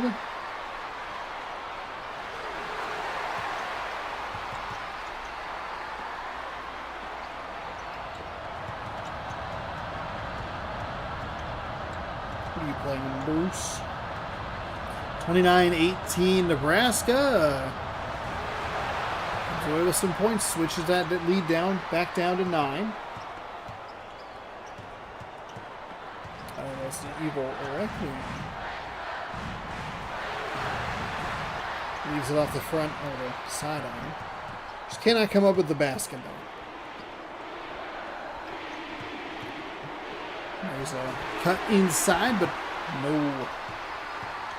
Nebraska has to come up with possessions where they're able to force an empty possession for Texas. They have to come up with something on their own end. You can trade 2s for 0s. Or 0s for 2s. How does that work? I trade you a 0. You give me a 2.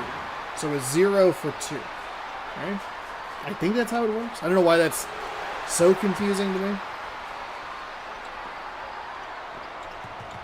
But you can't put them on the line. Texas applying a little pressure in the backcourt.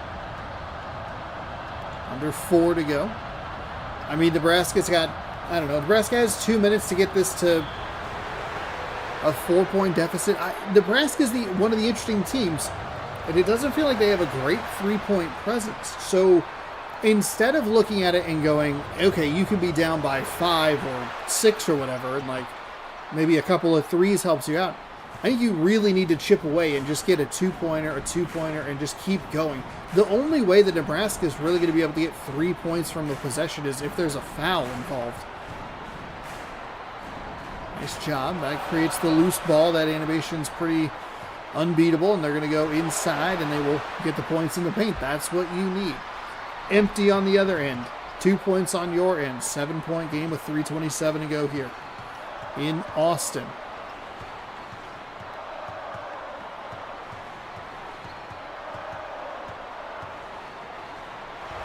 Little alley layup there from Texas. That's a little cocky. Just a little cocky. 33-24.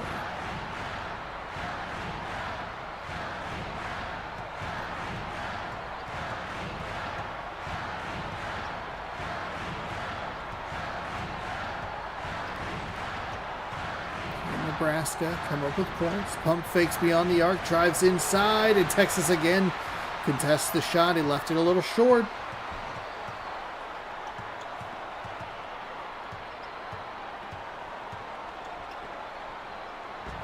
That's a nice block on the outside. Excellent job by center number 44. And comes up with a loose ball before he steps out of bounds. 2.5. Lead is 7. No, it's not. It's 9. Lead's 9. They run the 3-point specialty play, and it's just nothing there, and it's an interception. I think Nebraska's got to be just toast at this point. It's going to be a player injury. Not the worst time to get a player injury if you are the Texas Longhorns. I know that that's kind of a cool thing to say or whatever, but because this isn't like a tournament, you can't put the mascot teams into the actual. There's a tournament mode in this game. Injuries would be more of an effect in that, but in this, it's just he'll be back in the next game, no problem. So who came in for him? Oh, okay. It was number 10. Or number 13 comes in for number 10. We're going the other way. It's jammed home, and that's going to do it. It wasn't much of a game if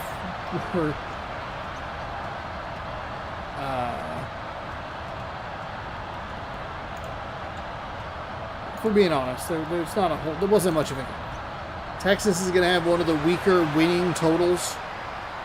Maybe, I think Minnesota might even have more points than them.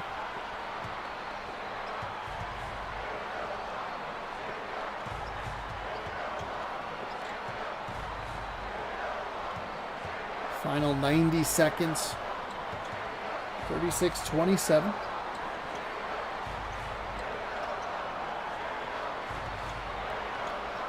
Into the corner.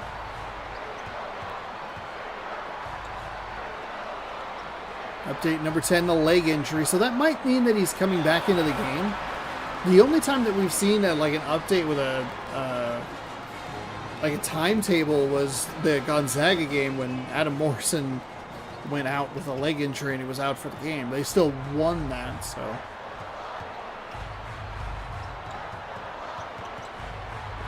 And it's stolen away. They're going to go for the intentional foul, which feels a little silly. Your team does not have nearly the offensive firepower to try and come back in this one. So Texas will get some free points. Or at least opportunities for free points.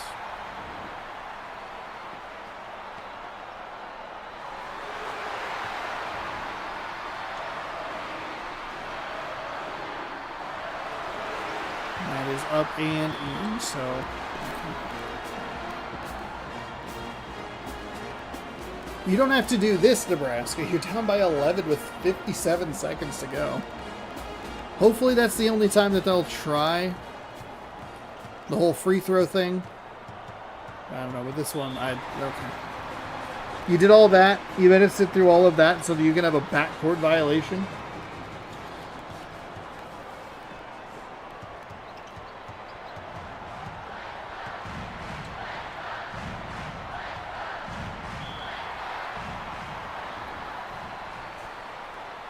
Nebraska, I'm glad you're out of the tournament. I'm glad you're done. I don't want to see you. Don't take a timeout.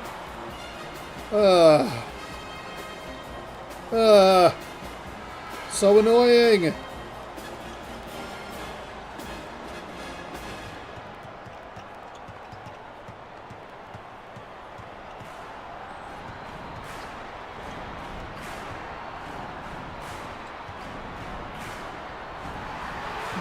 Blocked by Texas. They're going the other way. Are they going to? No, they will.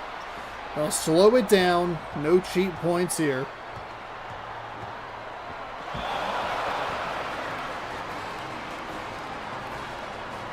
Why? Why do you keep taking timeouts? Why? What's wrong with you, Nebraska? An interception to a timeout. To another backcourt violation. I hate you, Nebraska. Get out of my tournament. You've got to be kidding me. Ugh. Idiots. Idiots. That'll do it. Texas led this one. This one had a feel. The last two games have felt pretty similar. The winning team not wildly... 1 week till release day for MLB The Show. Let's go. I'll be streaming all day, baby. Both these last two games have had the feeling of there is one team that is mediocre at best and the other team is yeesh. 38-27 the score. Texas is indeed the winner and we will submit them through to the second round. Let's go ahead and we'll end the poll. Congratulations to those of you who picked Texas. And exit quit game. Yeah, very excited for MLB The Show here. On the channel. We'll be going early. We'll be going late. We'll have a dinner break. It's going to be fun. All right. The next game up is going to be Florida and Georgetown. Florida and Georgetown are right next to each other. Yeah, they are. And we will catch that game here in just a few minutes. I'm going to take a quick break. I encourage you to do the same. Get up, grab a drink, grab a snack, do what you need to do, and we'll reconvene here in just a few minutes. Thanks for hanging out. Oh, actually, before I jump out of here, let's get a catch up on the bracket predictions. That's what I wanted to do. Bracket predictions. Spring is in the air now up top. They are leading with 15 points and a 177 score potential. Let's Go is in second with 14 points and a score potential of 182. Murph Dogs Picks is at 14 and a 178 score potential. So they are in third. I am in fourth with 14 as well, but 178 is my score potential. And then will this be the year that I win? They are in last, and it's the largest deficit that we've seen. They have 10. I think they must have gone 0 and 4 here to start this. Yeah, they went 0 and 4. Yeesh. Uh-oh. East Tennessee State was a bigger loss for them than I realized. That's not good. 0 and 4 doesn't help anybody. All right. With all that being said, thank you again, everybody, for hanging out. I appreciate it. We will be back with Georgetown, and Florida here in just a couple minutes. We will BRB. See ya soon.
All right, welcome back, everybody, to March Mascot Madness here on youtube.com/Seannosaurus Rex. Thanks for hanging out, everybody.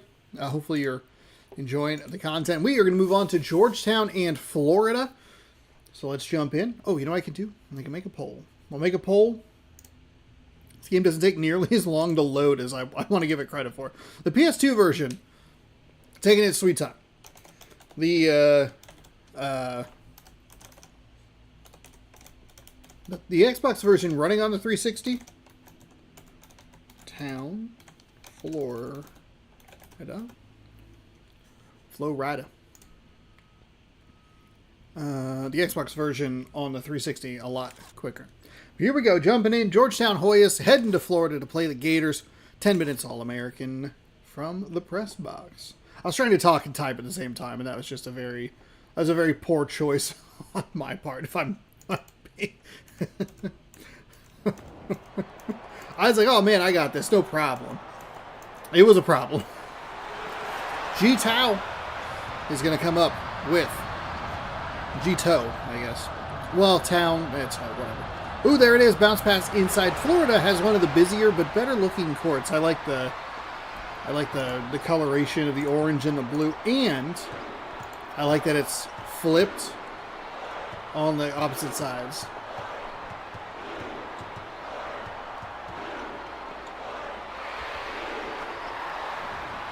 Smart detection.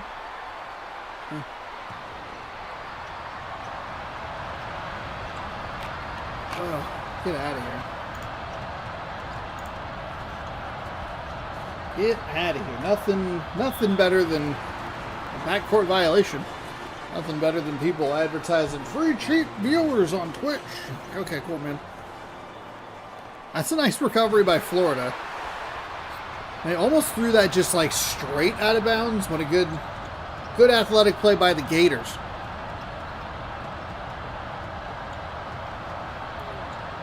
Backs him down a little bit.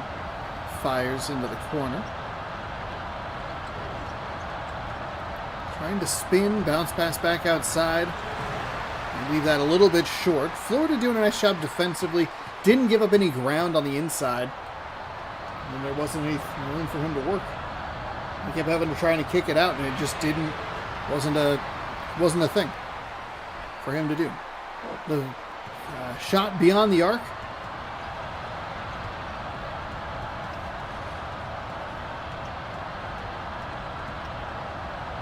Six to 2. Florida off to a hot start from beyond the arc. The bounce pass inside. The Gator in the way, but called for the foul on the way to the basket. Georgetown going to the line to shoot 2. Florida's probably one of the best looking mascots in the tournament.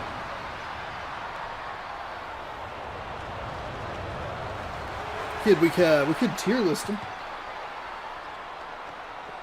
There's a video idea for it. Florida 6, Georgetown 4. Florida, see what they want to do. Oh, they're going to try and work from the corner maybe. The 3 is up. The 3 is good again. Let me see. Pull the stats here. Florida and Georgetown are right next to each other toward the top. Florida. There we go. There's Georgetown. Florida is 8-4. Their best finish. They finished 4th place in the last tournament. So they went 3-1 in tournament number 1. They went 1-1 the second time we played this game, and then they went 4-2 last year for an 8-4 total. Georgetown 0-3. So we'll see if Georgetown can pick up a victory here, or at least just make it competitive. I think maybe that's where we can kind of look at some stuff and how to kind of rank them a little bit, but we also don't want non-competitive games here. 11-6. That's the first 2-point basket that the Gators have made. They have been firing from beyond the arc. There's a block on the inside. Oh, he comes up with a loose ball and slams it home. Florida was right there, but it just didn't go their way. 11-8. Very, very excited for MLB The Show 26 next week. Like I said before the break, I will be streaming it like all day long. I just blocked on the outside. We'll be live on Twitch and on YouTube all day. The YouTube stuff will be broken into a couple of parts, though, to make sure that it's preserved. I need to, or I can just check and see if what's the length of a YouTube VOD? Because usually it's like 12 hours. I don't want to lose any of it.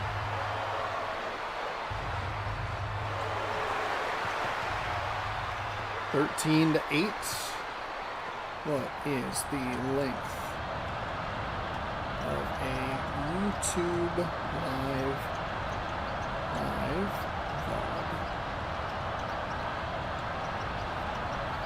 11 hours and 55 minutes.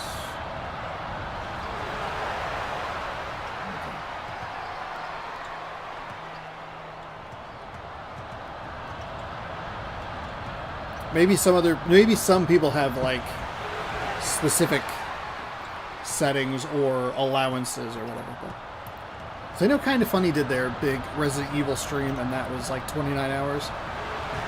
But they're also, you know, they're a channel with 300,000 subscribers. Very, very different than me, which is okay.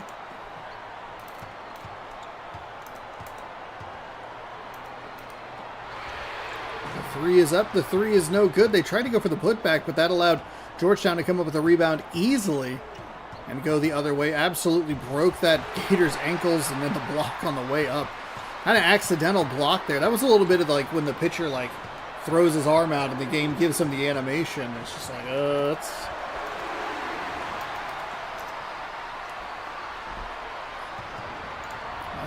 looking a little weird.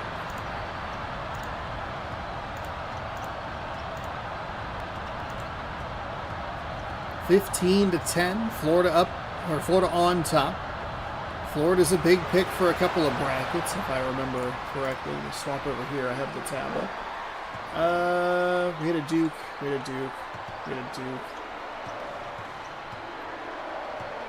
I'm a Florida, and the Beavers are Wisconsin. So our two.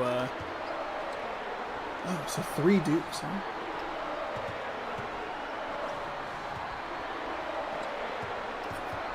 Okay, I didn't put that together.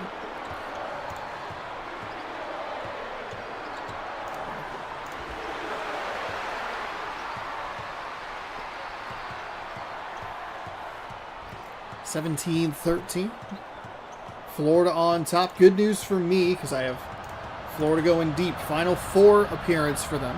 Bounce pass inside. That's going to be flipped up and good. Sunday we'll be back with more March Mascot Madness. Right around noon Pacific time, we'll have the final 8 games of the round of 64. There's the kick for 3, and he's got it.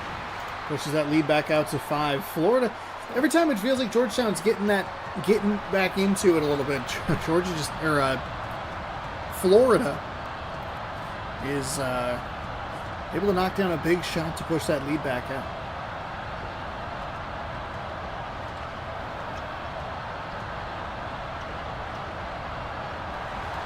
Gators give up the 2 on the other end. Nice shot by Georgetown.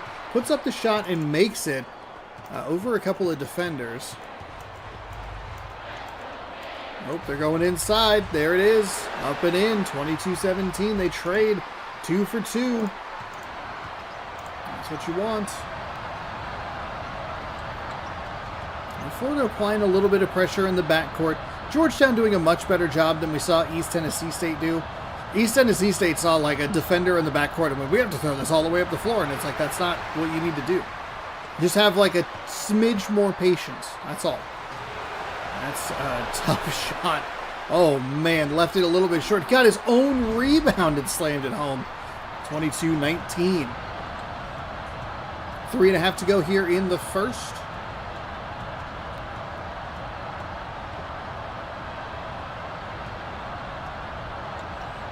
Goes with a little shoulder fake and then tries to put the shot up, but it is no good. Georgetown opportunity to tie or just cut it to 1 depending on what they want to do.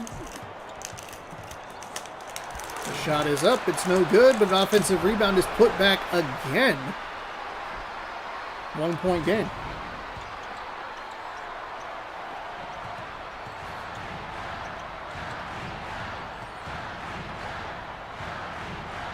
Nope, there it is for Florida. 2 points.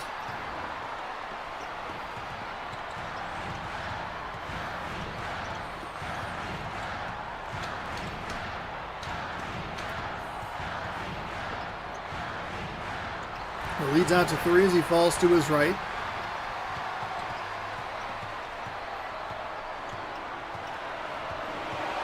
Oh, and a nice steal by Georgetown. Thought he was going to go out of bounds, but... Man, that is a great play by Georgetown. Gets around the Florida defender so often. And it's complementative, right? Like, we see them not push the pace after a steal. And it's nice to see them push the pace after a steal, even when the defense gets in the way. Make a move, try to get around him, create some space. That's off the back of the backboard. It'll go to Florida. Gators bailed out there just a little bit.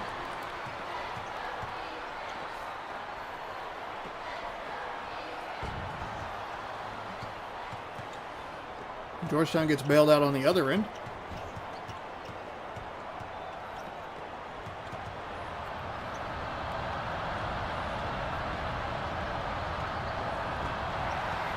Nice block inside.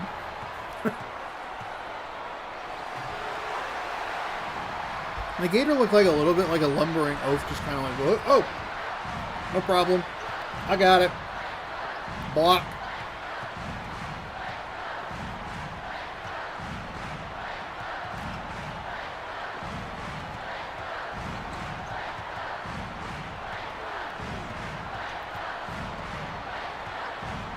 Trying to drive it inside. Flipped up, deflected.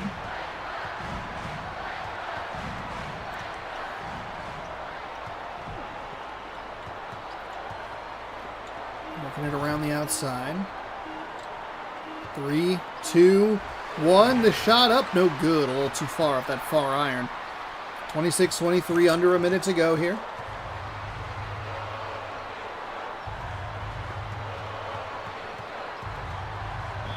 Bounce pass inside. Can't get the hoop and the harm. Instead, the Gators will go to the line to shoot 2. There's 1.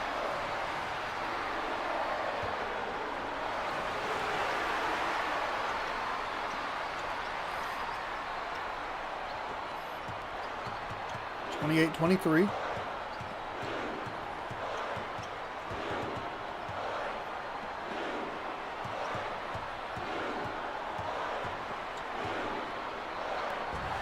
That's a nice tip. Oh, Florida's got to be real careful.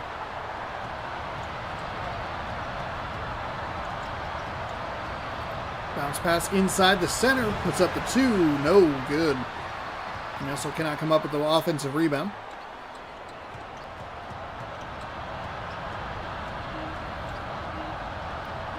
How on earth was that not a backcourt violation? What?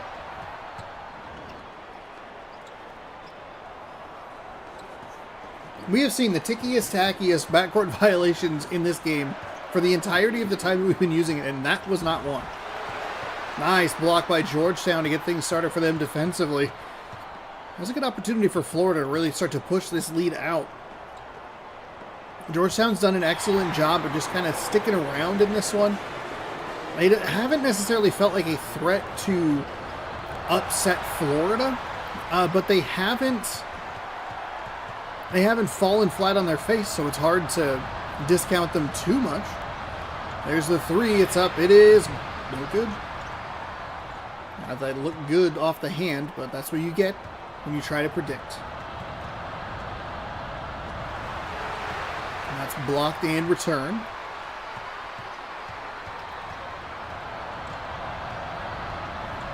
They're in the corner for the 3, and that's no good.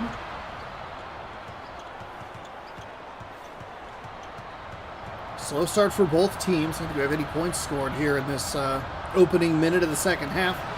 I thought Georgetown was going to shut me up right then and there, but they can't come up with it. Just leaves it a little short. Just a little bop off that front island before it fell out. Instead, Georgetown with a turnover again. Or a takeaway, excuse me, again.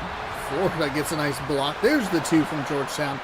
And we finally have scoring a minute and 23 seconds in to the second half. 28-25, Florida on top. Georgetown's never won a game in the tournament. Florida 8-4, finished second place last year. Fourth place last year, excuse me. They finished with 2 losses. That was the number that I got confused. Driving inside, trying to fight through some contact. The offense comes up with the rebound and slams it home.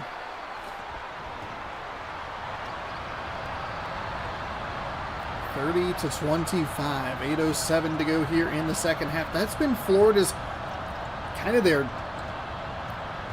identity here in this game is, yeah, they haven't pulled away from Georgetown, a team that maybe you would think they would be pulled away from at this point, but anytime Georgetown's been able to get a rhythm or been able to get close, Florida's able to match what the Georgetown offense does and keep that lead at a multi-possession lead. Currently now at 5. First free throw is good. Now 4. Now 3.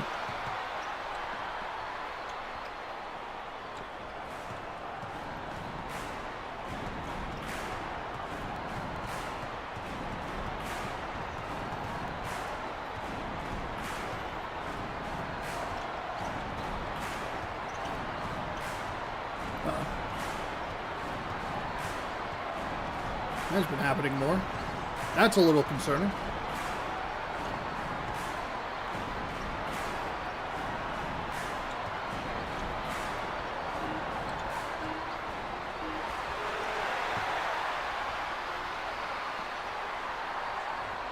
Nice 2 by Florida. Again, just responding to what Georgetown's doing. Pushes that lead right back out to 5. And Georgetown hasn't been consistent enough offensively or defensively to try and cut into this lead multiple possessions in a row. They're able to cut it to 3, and then it balloons to 5, then it's 3-5, 3-5, 3-5. Does rattle it home.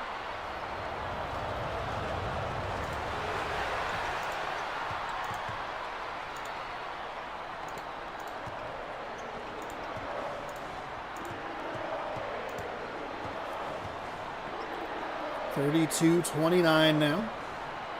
There's the 3. It's no good.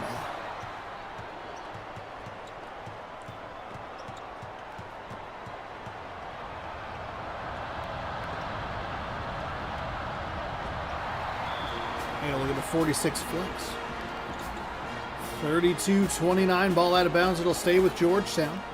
They'll kick it to the center behind the arc. I don't think you want that. Bounce pass inside, spins and kicks outside. Works it in toward the middle. Bounce pass. They're going to call an offensive foul. Florida ball. Again, another time where the offense, like it's an offensive, is it a defensive foul? Is it just a turnover? Like, who knows? In that case, it's an offensive foul. Goes back to Florida. That's a tremendous block from Georgetown deep in the paint.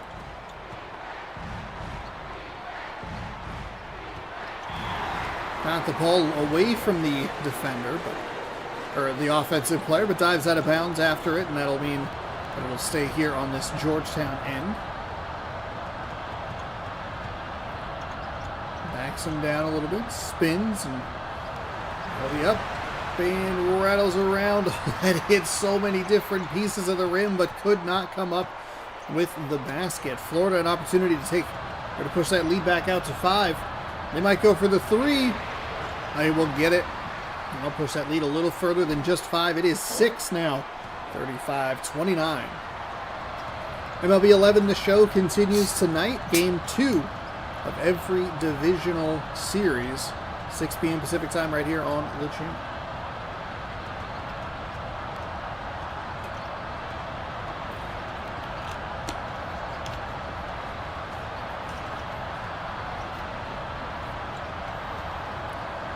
Backing him down. Backing him down a little more. That's a block from Florida. Nicely done. Is this the point? Is this the turn? Georgetown's done a good job just kind of sticking around. Florida's done a bad job at putting this team away. They've done a nice job at keeping them at a distance, of like a multiple possession distance. And it's worked for the Gators. But how long can it work is the question. And more importantly, why hasn't Florida been able to put more distance between this team and themselves? You don't have to run away with it by 20, but I think you'd like to put it at a comfortable lead. Of course, this lead's been working for them. It was going between 5 points and 3 points. Now it's going between 6 points and 4 points. Back out to 6. 37-31, 4:24. There is a foul. That is beyond the arc. It'll be a 3-point shot. While I flip it to animated me. Is that animated me? It is. I don't know why I didn't just resize this thing. Alright, Sean. Well, I'm going to mute my microphone.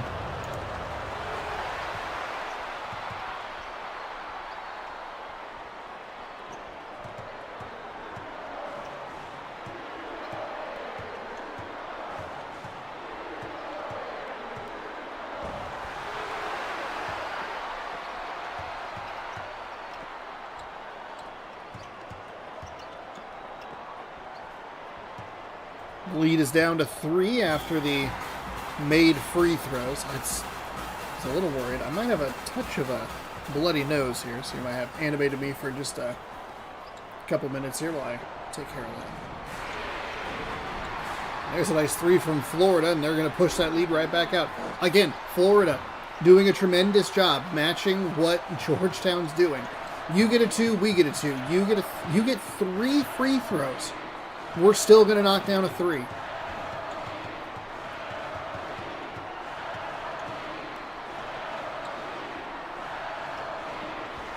a nice little pass inside.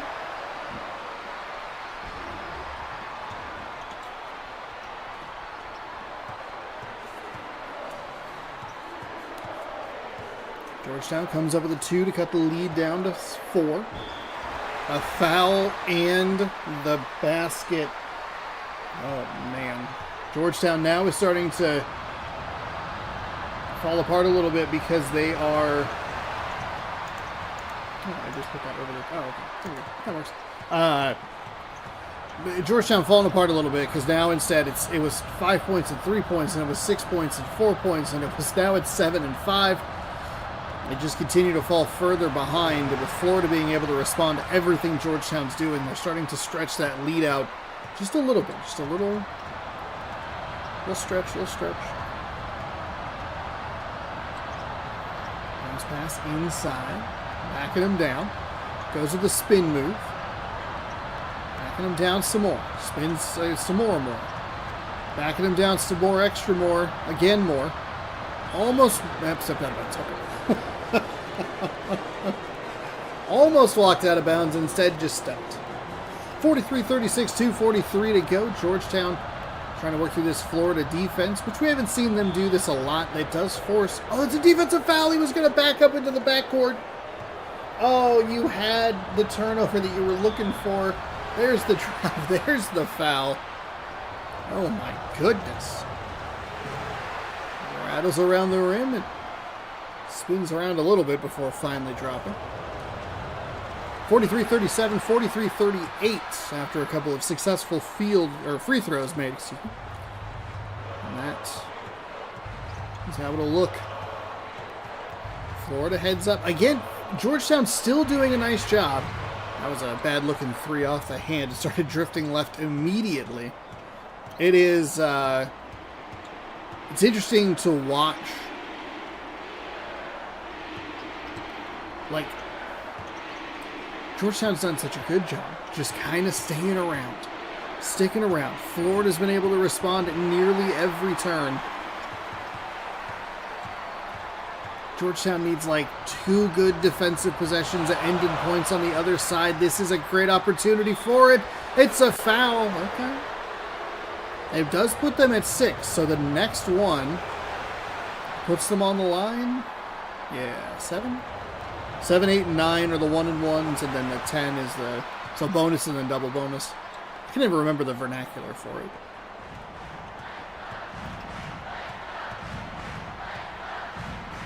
Oh, preview still has Nebraska and Texas. Darn it. That's why you're the head of quality.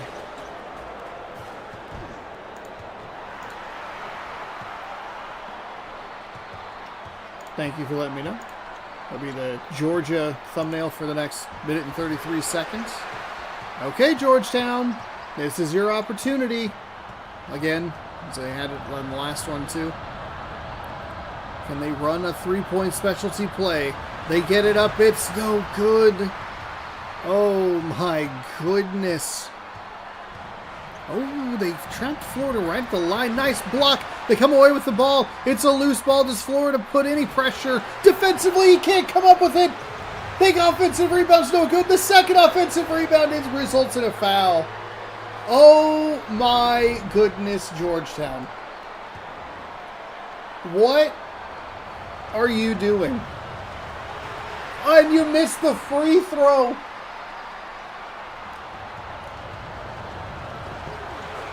Second one's good. 43-41.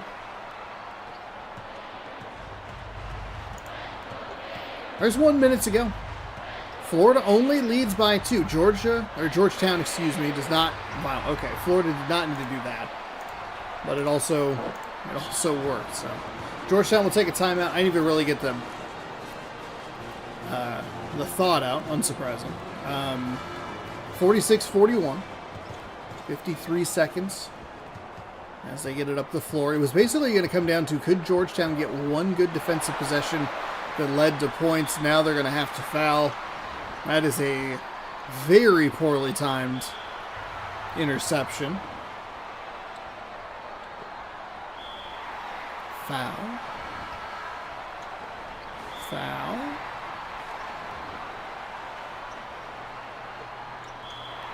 She has a foul.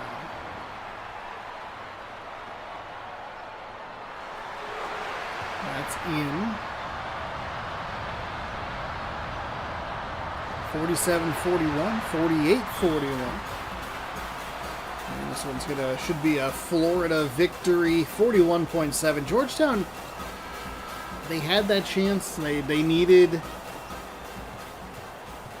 They couldn't have thrown that interception. Is tomorrow the final day of round 1? Sunday will be the final day of round 1, yes. Tomorrow will just be some MLB 11 playoffs.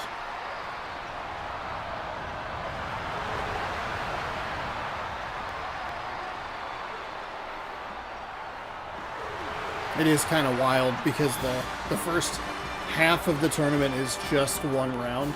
And then by the time we get to the final part, it's the Elite 8, Final 4, the third place game, and the final all in one video. There's 4 rounds in one video, essentially. 50-41. Florida pulls away a little bit towards the end. It wasn't a great showing for the Gators, but a better showing. You kind of wonder how this Georgetown team is 0-3. They did show some fight, but you can also see why they wouldn't have a great record, because they weren't able to take advantage of some of the defensive possessions and turn it into points. Georgetown will take a timeout and extend this a little bit longer, which is always appreciated. 2.2, they throw it to midcourt, the 3, no good, left a little short. One of the better looking, on target deep shots we've seen. Florida 50, Georgetown 41. Florida. Florida is the winner. Submit the score, and they will head to the next round. Cincinnati and Baylor coming up next. So congratulations if you voted for Florida. Both teams would have beat Texas. Both teams would have beat Texas. Both teams would have beat Minnesota. Off the top of my head, those are 2 of the lower scores. But yeah, you are correct.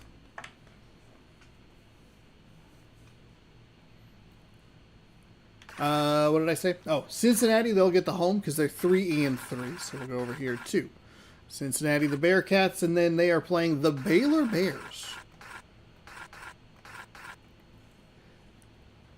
Cincinnati and Baylor. Let's pop back over here for just a moment while I'm going to fix this, and then we'll get the poll rolling, and then we'll get going.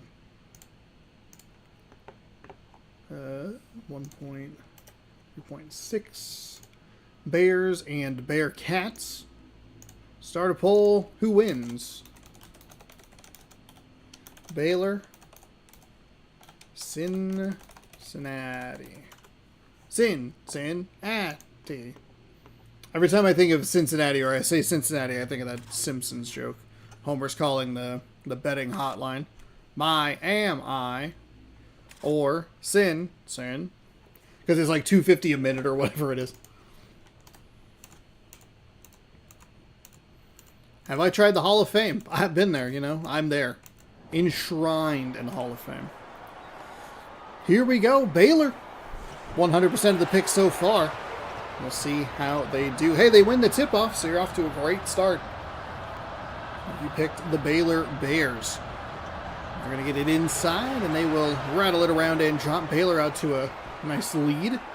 Baylor, one of the shinier textures of Mascot. Speaking about it, reminds me of like a big Macy's Day Parade float or balloon. The Bearcats, let me pull up the statistical sheet real quick. That shot is no good. The Baylor Bears are 1-3. Their lone win coming in tournament number 2 that we used this game. And then Cincinnati is 3-3. They went to the Sweet 16 in year 1. They went 0-1, and then they went 1-1. Baylor missing a free throw. Uh-oh, that's not how you want to start the game. 1 for 2 from the free throw line, and it's a 3-point Baylor lead. Game number 7 of the day, or 6 of the day, excuse me. 2 quick passes inside. Cincinnati with a nice authoritative jam, and they get on the board.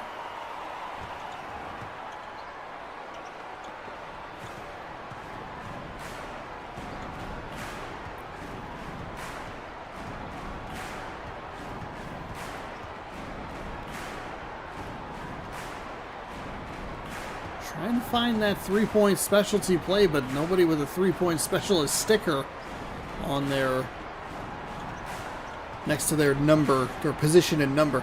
Could lead to a problem. We've seen that in this tournament. If they don't feel comfortable with their 3-point, with their players shooting 3-pointers, they won't shoot the 3-pointers.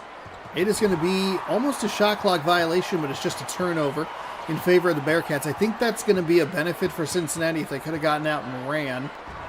Instead, they'll get blocked on the inside. Number 15 comes up with it after the block. It's a 4-on-5 at the moment until that other Bear gets into the play.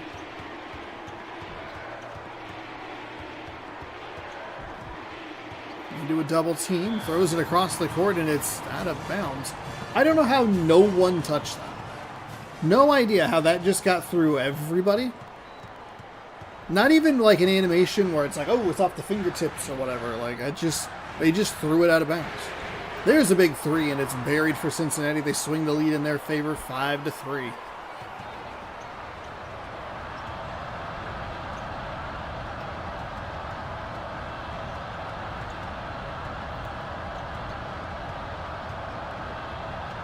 And again, they try to run it for the 3. They keep running it, but they're not willing to take the shot. Just means that these possessions last longer. Even if you miss it, at least you get the ball out of your hands with a clean look. And they're also not doing enough to run plays into the interior if that's how they want to operate. If they want to play in the paint, you got to run to the paint. Stop throwing it around the perimeter. A couple of fouls already for that Bearcat. Could see him leave in a substitution as he picks up 2 quick ones in the first couple of minutes. Indeed, he will be substituted. Baylor struggling from the free throw line. It's the difference between a 1-point lead and a 1-point deficit. 2 quick passes inside, hook shots off the back of the iron. It'll say 5-4 back the other way for Baylor.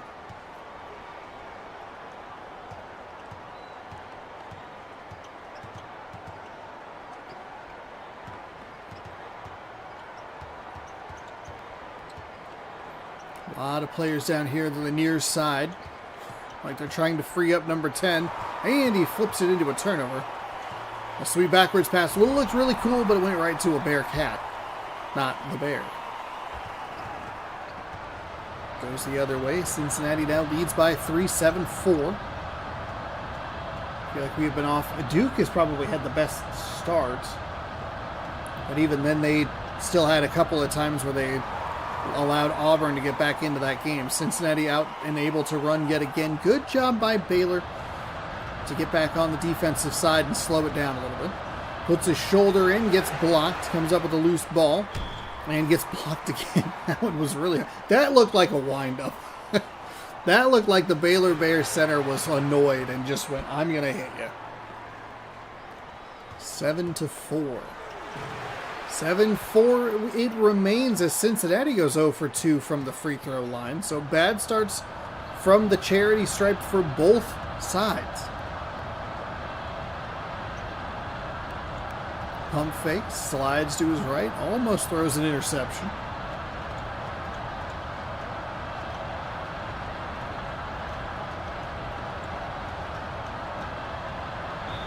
And they'll get fouled on the way to the basket. Third team foul. See if Baylor can knock down more than just 1 for 2 of the free throws. Can they get both of them? Okay, good start. First one's in. And hey, 2 for 2 from the line. Wow. Good job. We can applaud that. It's kind of sad, but 2 quick passes inside the circle shot up, but no good. He'll go to the line to shoot 2. Second personal foul for the center for Baylor. Cincinnati leaves it short. Oh my goodness. Baylor with a timeout. This is for a substitution.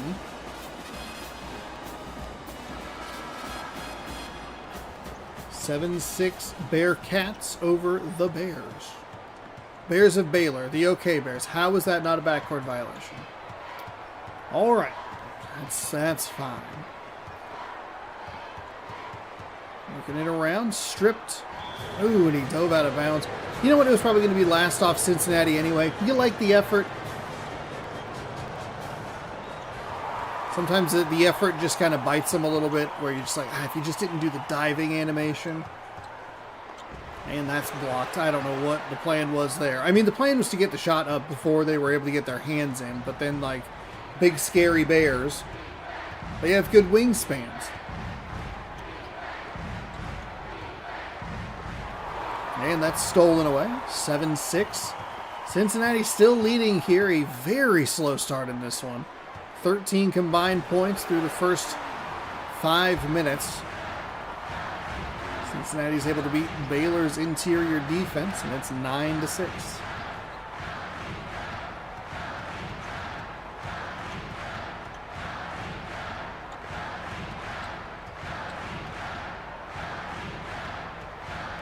I think the Baylor's inability or unwillingness to shoot the 3 is going to be a thing to watch as we work down the stretch here. The more important piece at the moment is going to be, can either of these teams like make free throws?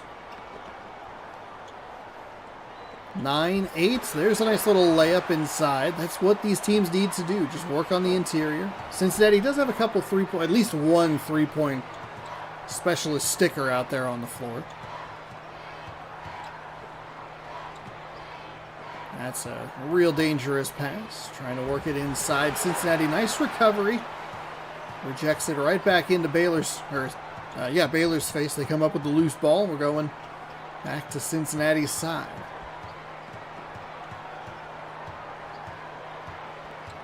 They'll run it around. Cincinnati will take a 3 and they bury it. Leads out to 6. Nice shot. And even without... Cincinnati, that's what Baylor needs to be doing. If you get hot, you get hot. If you miss, you're still looking at a clean look.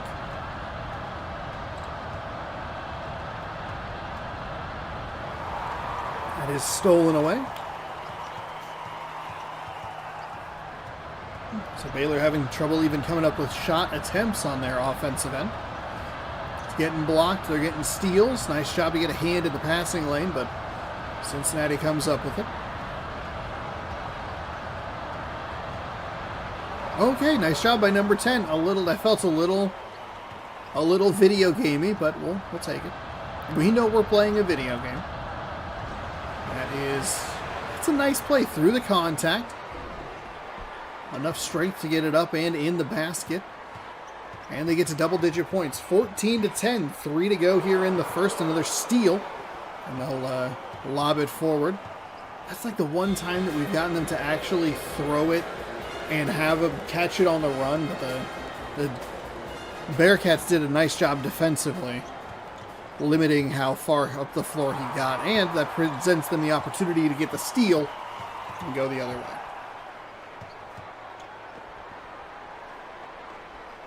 Yeah, they recognized it a little bit late. Baylor still puts a little pressure on the shooter, and that's no good.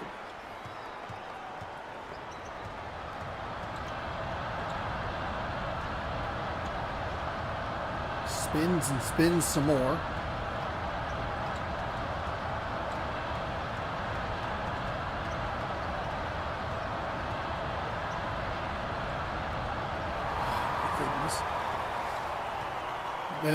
The issue is starting to become that Baylor's just turning the ball over too frequently. Their unwillingness to catch and shoot, especially beyond the arc, it leads to these long possessions of a lot of passing.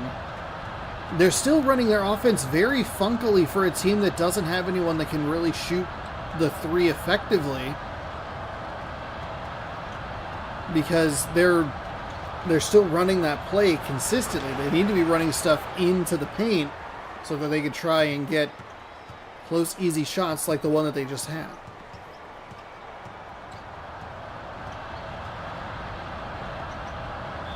There's a foul on the three-point shot. He'll go to the line.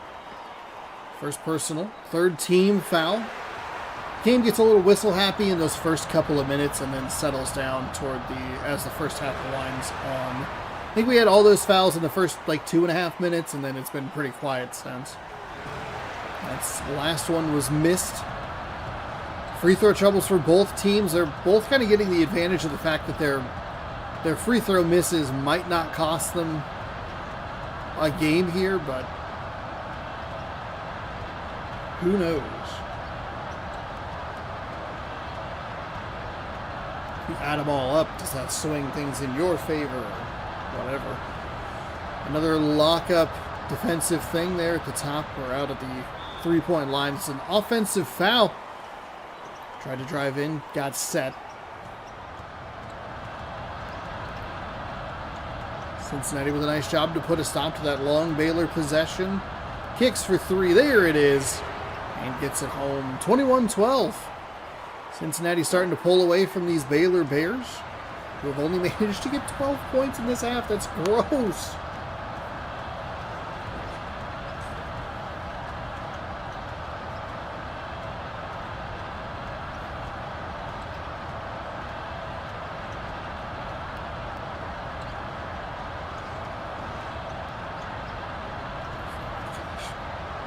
They're throwing it all the way across the court.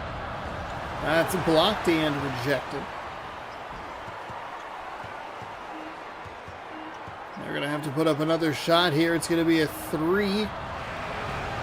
It's actually, I think, going to be just a two, and somehow the smallest Bearcat on the floor came away with the rebound. Nice defensive possession as the final seconds tick down. 21-12, our halftime score. And Cincinnati gets the ball with an opportunity to extend the lead immediately, and that is what they do. 23-12.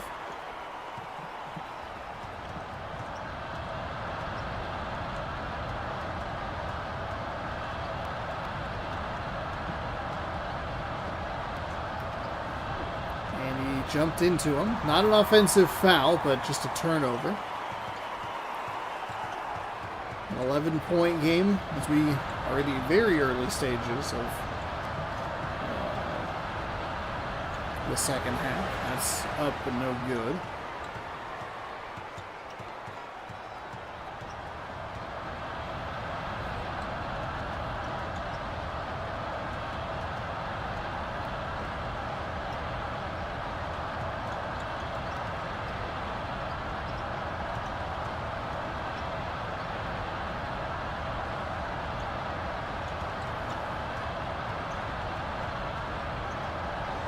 Baylor possessions are so long. They're winding the shot clock down. It's an alley layup is what they end up with. It's 2 points, though. One of the weaker first halves we've seen. And we watched Georgia look like absolute dog do against the Stanford Cardinal. And somehow Baylor said, hey, don't worry, we'll look worse. First personal, first team foul, defensive foul. So Cincinnati will take it from the outside, and it resets the shot clock to 35. They're going to go with their own alley layup, a foul, and the basket is good. So Baylor does it, and then Cincinnati does it better because they get the foul. And they actually made the free throw. Realized that I was talking too soon because both teams have been so horrible at shooting free throws. Whoops. Baylor. Baylor, what are you doing? It's the worst. Goodness gracious.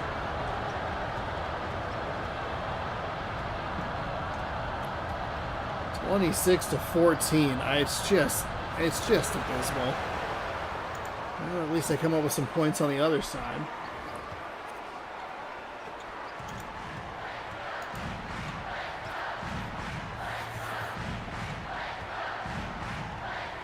Eight minutes to go here in half number 2. There's a foul.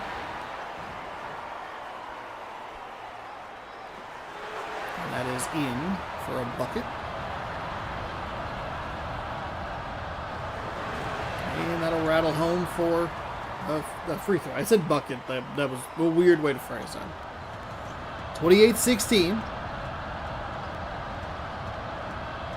Can Baylor? I don't believe Baylor at all. I want to ask the question. I want to pose the storyline. Like, can the Bears make a run? No.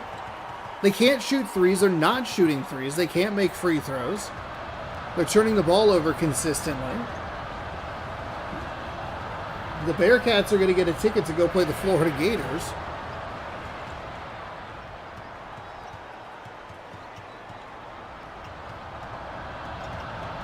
Florida Gators team that didn't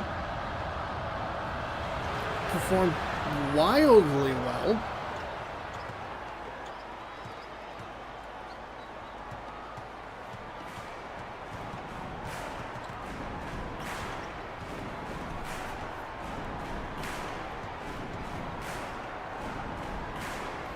Nice find and blocked.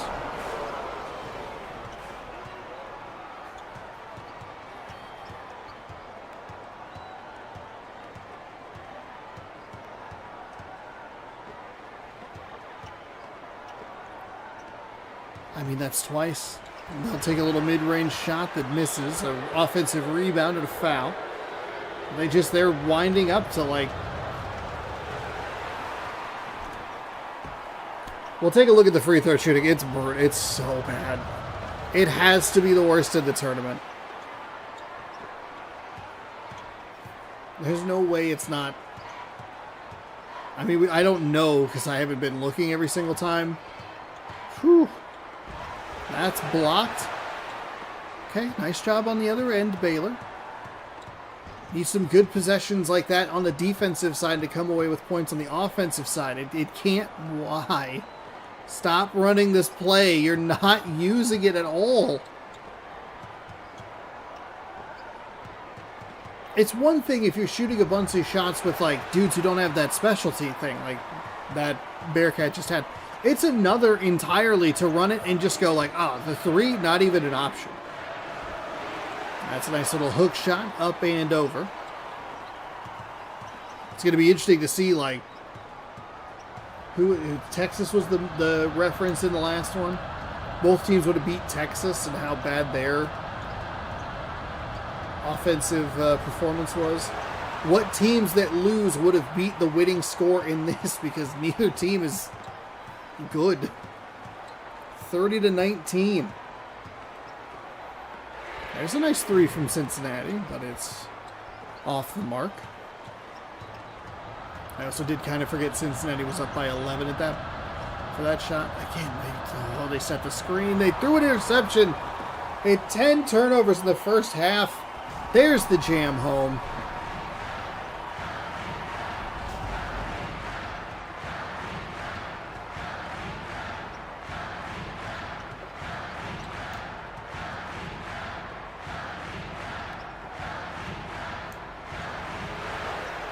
Okay. All right. They put up a 2. Cuts the lead down to 11.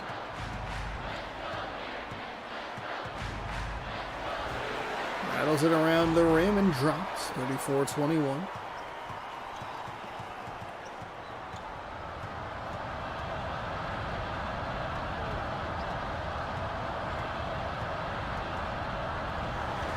That's off the rib, no good. I don't know how they didn't step out of bounds on that one. I had no idea how they were able to do that. 34-23.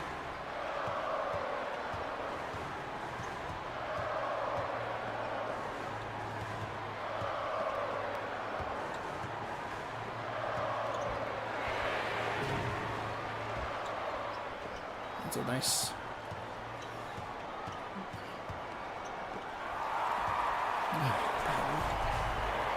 Baylor.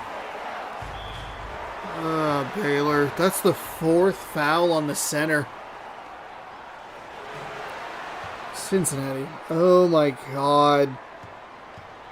You know what? I guess the benefit is that one of these teams is guaranteed to be eliminated now. Because Lord help us if we have to watch these teams in 2 separate games get beat down.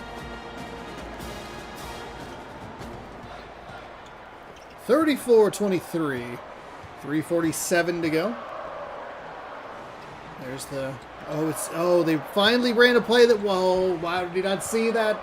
They finally ran the play that wasn't the 3-point play. It was the quick pass inside to the paint, and they just didn't even throw it in. And it's intercepted. That was when you threw it in? Oh my goodness. Baylor. Baylor, you're getting banned. Number 21 with a nice 2. Misses that one. Pull up that list again of the 360 games compatible on... Let's see. The original compatible with Xbox 360. It's a super helpful list. This is March Madness 2004 on that list. Starsky and Hutch.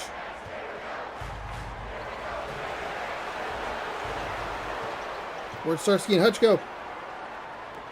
Starsky and Hutch. Oh, no problems. Oh, turns out I was mentioning Stubbs the Zombie and Rebel Without a Pulse. I own that game. I bought it on Xbox One at some point. I don't remember buying it, which is not good.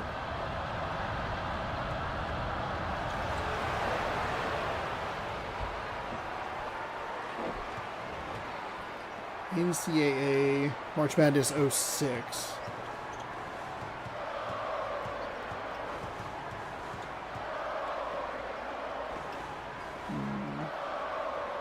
Okay, so they don't have... Oh, they do have... Inside Drive 2002 is the interesting one. I was kind of hoping for some testing purposes that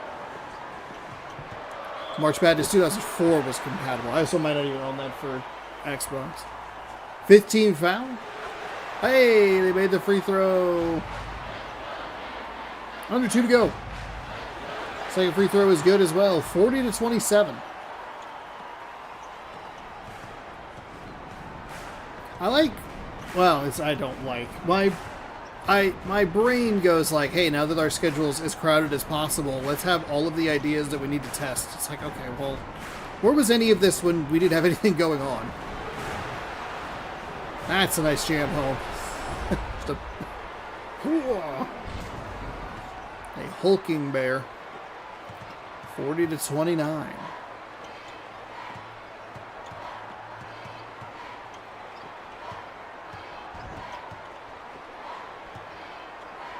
That's almost intercepted by Baylor. I think we will I don't think we'll get much of Baylor trying to intentionally foul. We are getting Cincinnati. So what's weird is Cincinnati is able to get all these passes through with like minimal problem. Baylor just threw interception after interception after interception. The brutal part is... Okay. Everything about that is so bad for Baylor. So the positive is usually right around a minute, the Baylor Bears or the team that's losing starts to intentionally foul regardless of what the shot clock is. So I was worried that that was going to happen, one. Mainly because the shot clock was down to like 2. Then they were able to push the shot clock that low, force a shot, and then Cincinnati just makes it no problem. Now the good news for Baylor is they have an opportunity here to respond to a 3 with a 3-point play. And that's about the only way that Baylor's going to be able to come up with 3-point plays. I don't think they've shot a 3 in this game. We can take a look at it.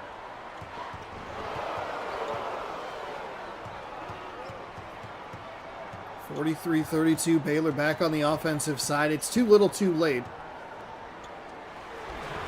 I'm going to leave it off the short side of the iron. Short side of the basket, short side of the hoop. Working it around, kicks to the corner.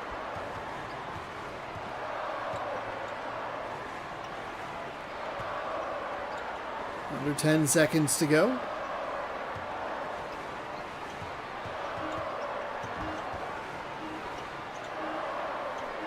And that will do it. 43-32, your final, an 11-point deficit.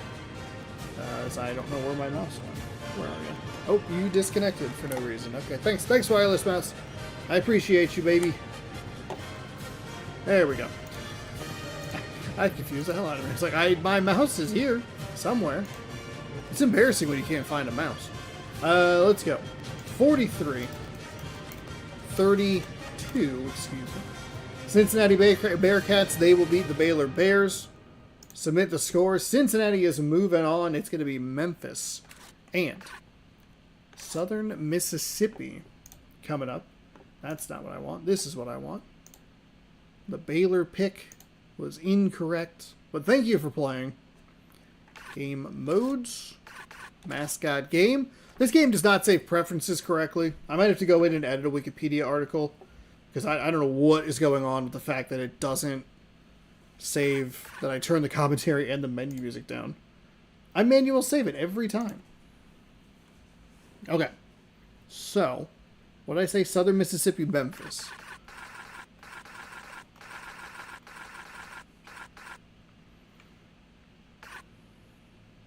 Okay. Southern Mississippi. And we'll put a little poll in the YouTube chat. Start a poll. Southern Miss. Memphis. Who wins? Bam. Answer there. We'll jump in, and I will flip the thumbnail as we load. We're heading to the FedEx Forum. Thanks, everybody, for hanging out. Hopefully you're enjoying. Thanks for giving a like to the video. Subscribe if you're new, all that good stuff. But welcome to Memphis. The Golden Eagles and the Tigers. God, I hope it's right. Okay, and Memphis got home court. All right. Southern Mississippi is one of the winless teams. There's 3 of them per part, and they get out to a lead. Southern Mississippi is going to have some of the tougher feet in the tournament because the Birds always have really long, like really big feet that make it difficult to see if they're inbounds, out of bounds. Are they shooting a 3? Are they shooting a 2? Who could ever know?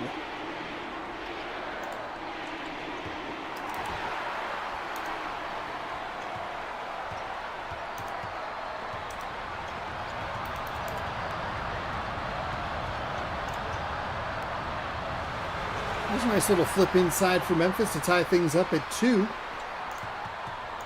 We'll see if we can get some of these games, maybe the last couple of these games can get us to some faster starts. There's a bounce pass inside, fouled on the way to the basket. He'll go to the line to shoot 2. I forgot to look at the free throw percentages. Gosh darn it. I meant to look at it, and then I'm doing 9 things at once, and it's Slipped my mind. Okay, Southern Mississippi. We don't have to do this again. We can have teams make free throws. He missed both of them. That's all right. It happens. That's a 3. It's up. It's good.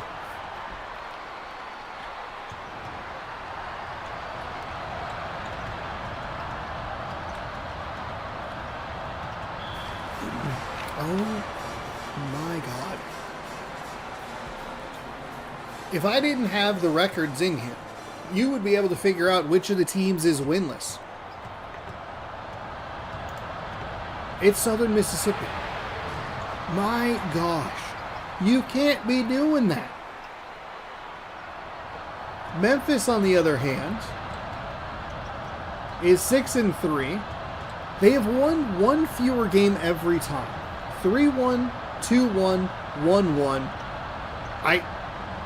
Impartial commentator, and I don't think that they would have.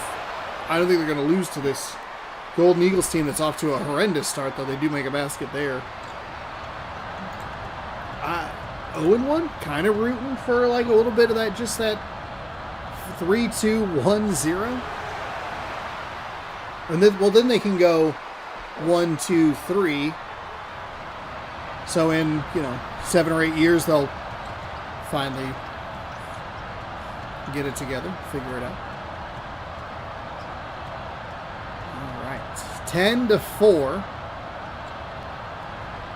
Bounce pass inside.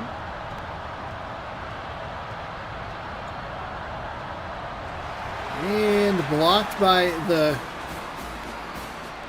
Tony the Tigers. Stays on this end of the floor to Southern Mississippi. It's a long possession. The shot with 3 left on the shot clock hits the rim. No good. It's kind of a bad... Ooh, that's a nice block. Comes up with the rebound. It just... that both of those animations looked weird. Him coming up with the ball looked weird, and then the way he shot that 3, just moving like perfectly to the side. So turnover on the other end. Memphis back with the ball. Working it around the outside. Little mid-range is blocked. The Golden Eagles doing a good job just kind of hanging around. That's what you want to do. The teams haven't been doing a good job at converting it, but they're at least trying. The Georgetown, Florida game would be the example. Georgetown faltered down the stretch, could not come up with a win, but they stuck around and they forced Florida to keep winning that game rather than them losing it. Until the end. The end, they kind of fell apart. But bound to happen. 10-6. Almost stepped out of bounds on the edge there. There's the play.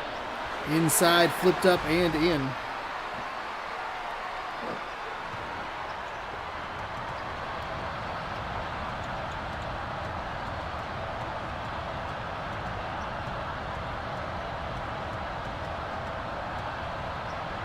Twelve to 6. Bounce pass inside.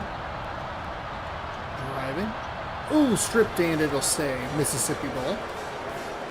Southern Mississippi.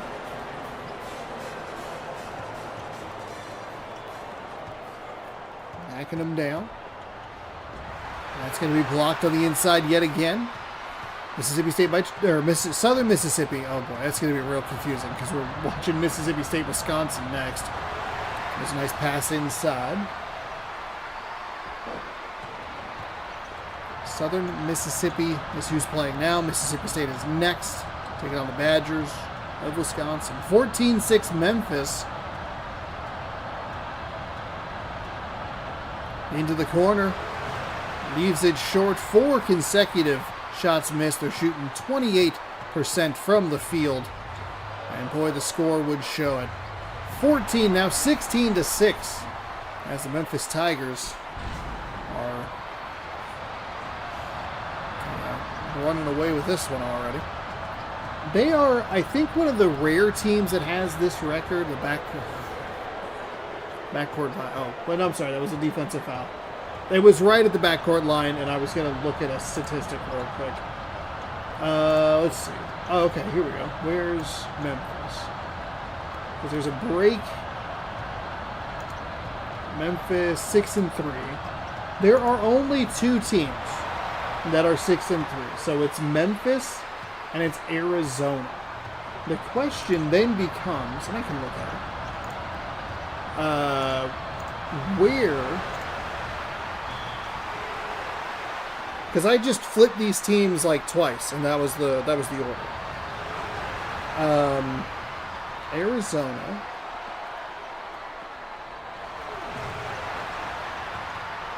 Arizona plays who? Or played who? Arizona gets Miami. Oh, okay. They're playing an 0-3 team as well. That was my curiosity. My curiosity was going to be, what if Memphis was the one team that didn't?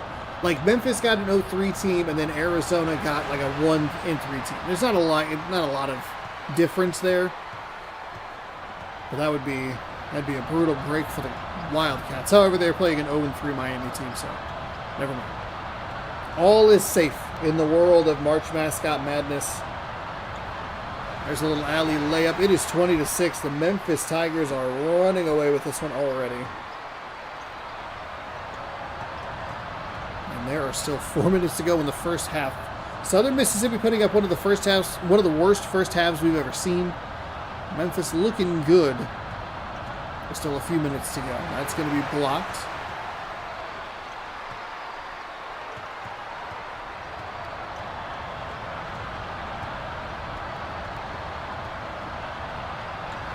And that's okay. I thought he maybe held on to that a little bit too long. That was like me playing old sports games of just like, you're supposed to let it go at the peak of the jump, and it's just me holding it as long as possible as Reggie Miller's about to touch the ground. I saw a copy of NBA Courtside for $25 today. 2002. Which I think I played on the channel. I definitely played Courtside 1 after in 2020. I love looking things up, especially if there's a nearly 20-point game already in the first half. Hey, that one's off the front iron and good. Search Kobe Bryant.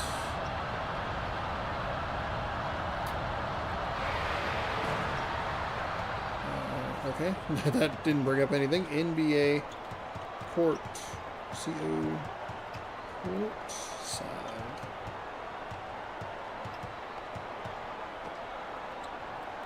Oh, I just called it Kobe. Okay. Twitch live stream. Oh, it got copyright claimed. 26 views. That was the only one I played. No, I never played 2002. Oh, don't search the year 2002. That's a bad thing.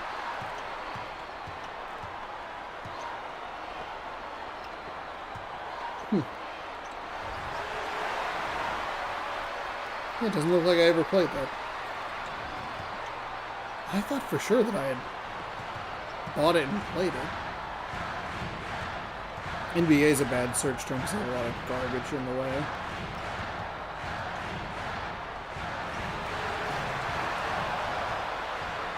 NBA 09 the inside. Bunch of NBA 24.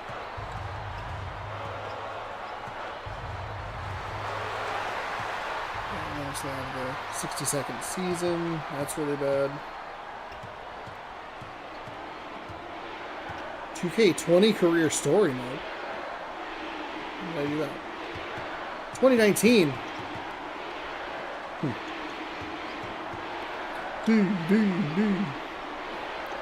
Oh, I guess I've never played NBA Courtside 2002. That's a little surprising. It's surprising that I did not end up with that at some point. 28-13. I guess if I just look at my own YouTube channel stats on the back end, Southern Mississippi puts up more points than they have in the entire first half. It is a magnificent first half for the Memphis Tigers. It's unfortunate for the Golden Eagles that block goes directly to the center, and he's the one trying to lead the fast break. There's a foul on the inside. That is up and good. And that one's left a little bit short. 28-14. 45 seconds to go here in the first half that's been dominated by Memphis, up by 2 touchdowns.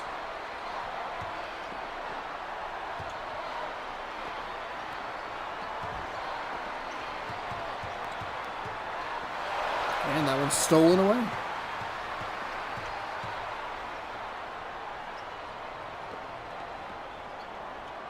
That's a bounce pass inside, nicely blocked. Memphis tries to go get it, but obviously, not obviously, but can't come up with it as far as the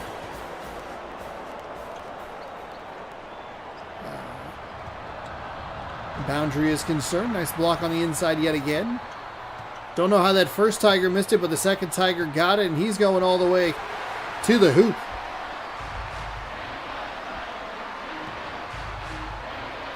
It will be a monster deficit for Southern. I don't think we've ever seen that. 30-17 at the break. Wow. That was actually stunning. I was going to say a monster deficit at the break, but then they made the 3 to beat the buzzer. Those half-court shots, like, never go down.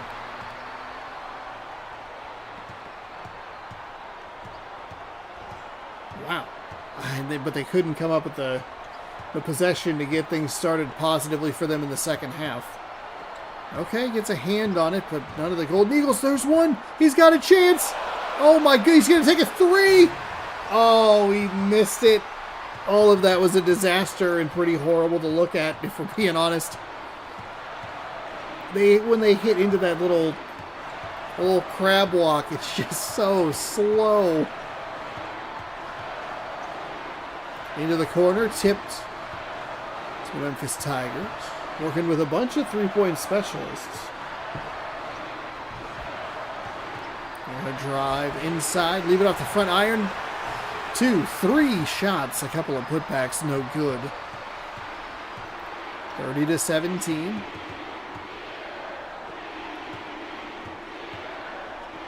Across the court, pump fakes. Defender does not bite. Oh, that's a nice block from behind.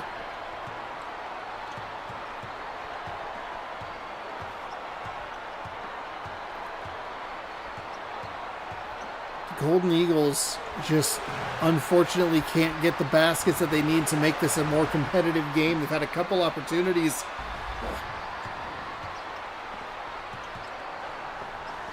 And Memphis is doing a good job kind of weathering the storm. Can they survive the best effort that the Golden Eagles will likely be able to give in this game? It's going to end up with the center who has some speed. He tried to break through. Kind of like what he did there. He drives inside.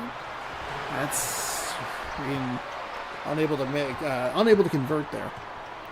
32-17. Going back the other way. Blocked. They're going up and down the floor, but it's just a bunch of missed shots. The least exciting up and down the floor here. It's good defense. I mean, we have to give compliments to where compliments are due. And that would be where a compliment is due. From the wing, that's no good. 5, 6, 7. A bunch of extra missed shots as they brought up the graphic that said that they had missed 4 shots. So as that 3 went up, first personal. So as they missed that 4, there was at least another one, 5, 6 probably. It does, unfortunately for them, it does like really balloon that number. They also have just been so ineffective from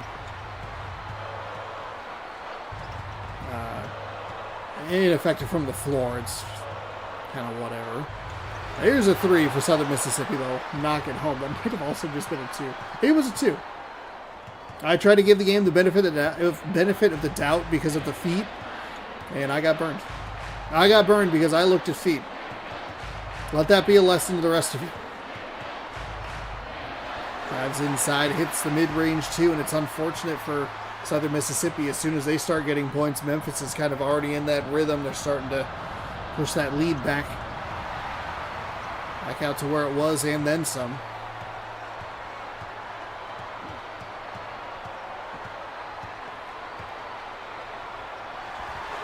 up and in. 38-19. Memphis has the score of Southern Mississippi doubled.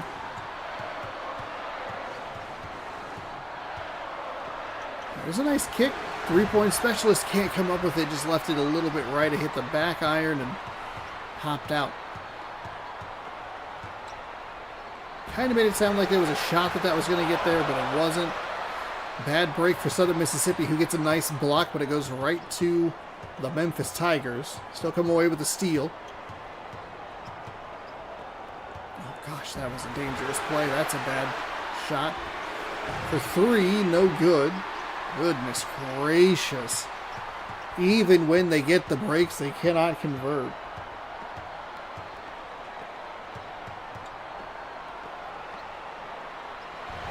And that's okay. Affects the shot, and it's no good. 38-19, 5:23 to go here in the second. One more game after this, Wisconsin and Mississippi State.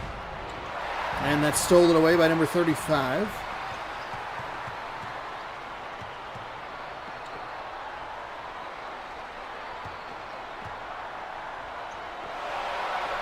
And that's stolen away. We're going up and down the floor here. A couple of Tigers got kind of stuck on each other. Stolen. Stays it. I don't know what the difference was. He had that inbounds and then like the game moved slightly and it just went out of bounds time. Like he that Tiger must have been on the absolute edgiest of edges right there.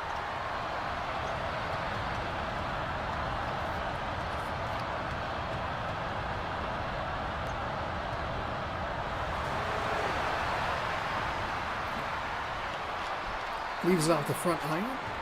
Nice little battle. They're 8 for 27. Oh my goodness. I mean, there's a couple real nice little bounces. 8 for 27 compared to 18 for 33.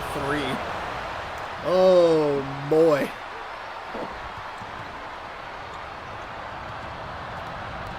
It has been a bad day for the Southern Mississippi Golden Eagles. I'll have to try again next year and hopefully get a more favorable matchup. But I don't know, but the fact that they're getting blown out this bad by a team that's doesn't have the most wins, doesn't even have a top finish. They'd only have to fight. They'd only have to play harder teams. So you'd be talking about the top 12 teams basically, right? Then you would cut it down to the top 11 teams. So you have Louisville, Duke, Kentucky, Alabama, UNLV, that's top 5. Arkansas, Florida, LSU, Iowa, Memphis is number 10. Arizona is number 11. Iowa State was the weakest, in air quotes, team that you could play at 5-3. Ball State, who played, I think Ball State was, Weber State. Weber State played Louisville. So even with 11 teams, the chances of them going down in difficulty is going to benefit them with the randomization options, because they won't play Louisville again next year because we've already seen that matchup. So then you're looking at this thing of who's going to get a good run if Syracuse is 3-3, let's say. They could run up the ranks, then it starts to get a little bit funky, but Southern Mississippi's only going to have to face a more difficult team, theoretically, in future seasons. There's no way they're going to sit here and go, well, we'll get an easier draw next year that maybe benefits us a little bit more. That's not going to happen. That's not how that's going to work. You're down by 20 to one of the weaker opponents that you would face.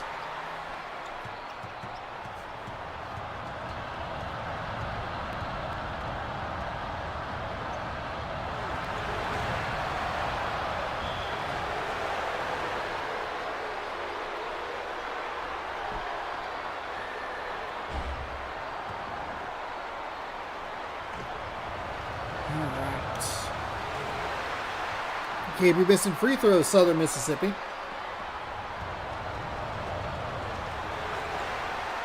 46-27, 2:34 to go. One more game for us to watch. Thanks again, everybody, for hanging out. These streams are long, and I have a good time with it. Again, we'll have Sunday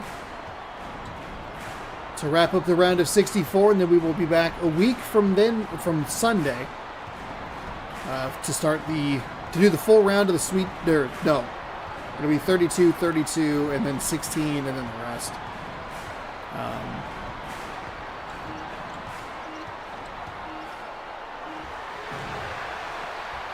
Offensive rebound and a foul.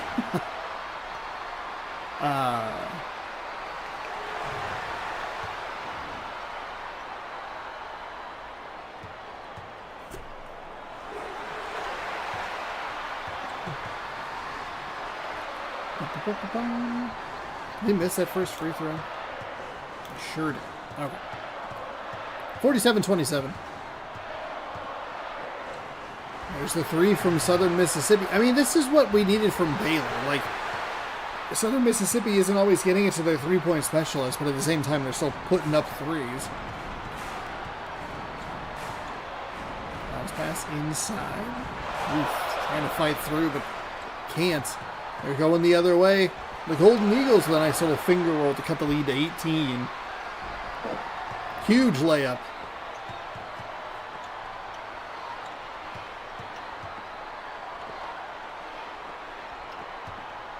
Passes inside, stripped and out of bounds.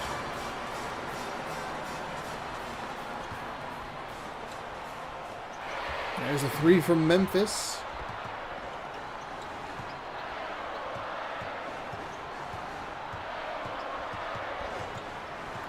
(47-29) into the corner. That's off the back iron, no good.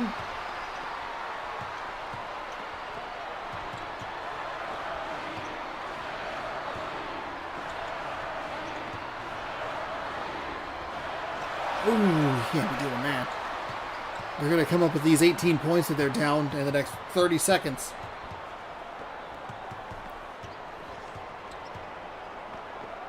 Put this controller in a really annoying spot. 360 controller is just a little bit bulkier. The PS2 controller is a little easier to work around if I put it right next to my mouse.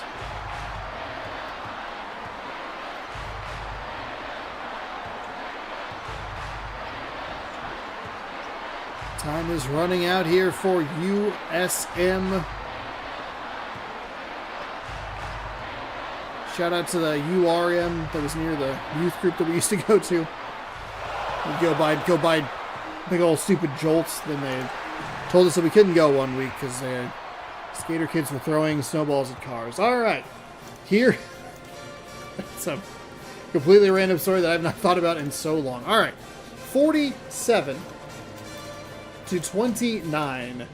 Memphis is the winner. Verify indeed that Memphis is the winner. They will head to the round of 32 to face the winner of Wisconsin or Mississippi State. Wisconsin is a Final Four pick for, I believe it's the Beeb, which I am surprised by, but that's okay. All right, so here, let's do this. Let's end this poll. Thank you for participating in the poll, if you are participating in the poll. Let's go start a poll, and we'll go, who wins?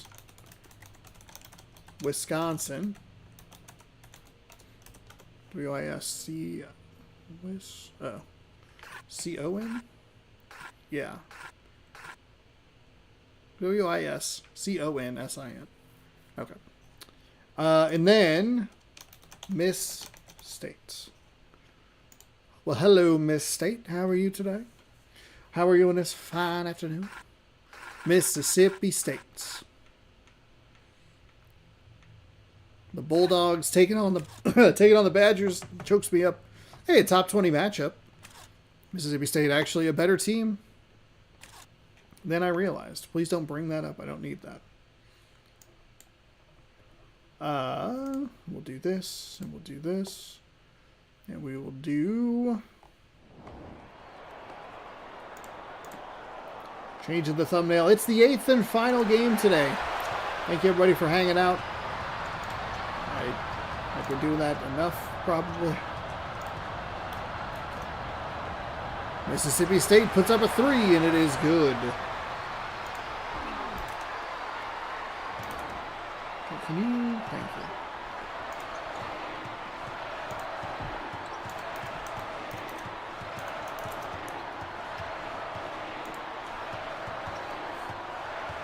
Lucky Badger. There's a 3 for the Badgers, and they respond immediately with a 3 of their own. 3-3 now the score. As we are just at the start of this 8th and final matchup here on YouTube and Twitch. Bounce pass inside.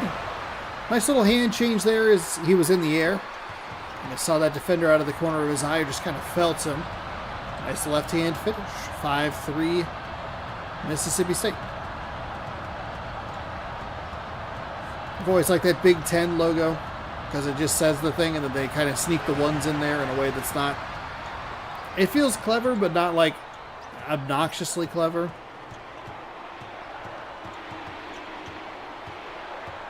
They're going to go for that 3 again. Nice block on the outside for the Badgers, and they're going to come up with the loose ball going the other way.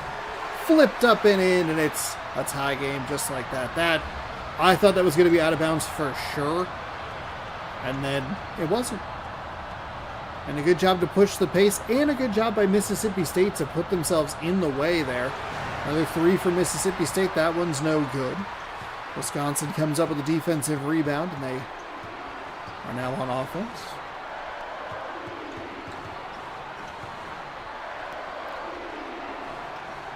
Back outside to number 15.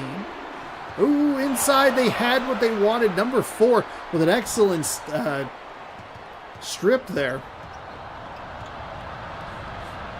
Mississippi comes away with the takeaway. Comes up with the takeaway. We're not saying away twice. Works it around in between 3 defenders. Wasn't really going to work in favor of Mississippi State. Of course, picking up the loose ball wasn't really going to work in favor of the Badgers. That's stolen away by number 32. Tries to aggressively push it up the floor.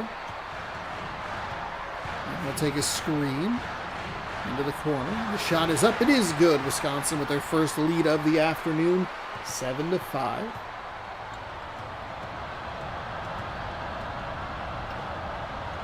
Into the corner. Bounce pass in.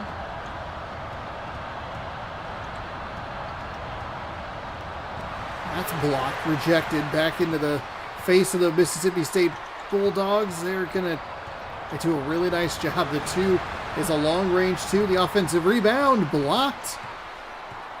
Again, Mississippi State's done a nice job getting in the lanes, providing pressure.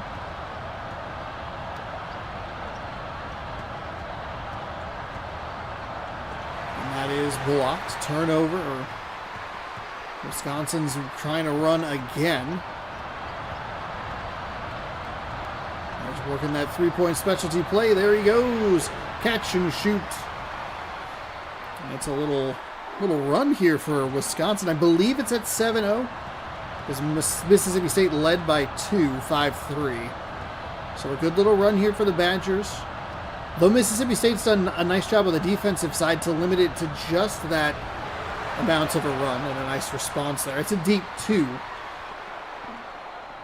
10-7 with 6:19 to go here in the first. There's the bounce pass inside. They're going to try and work it back out to the corner.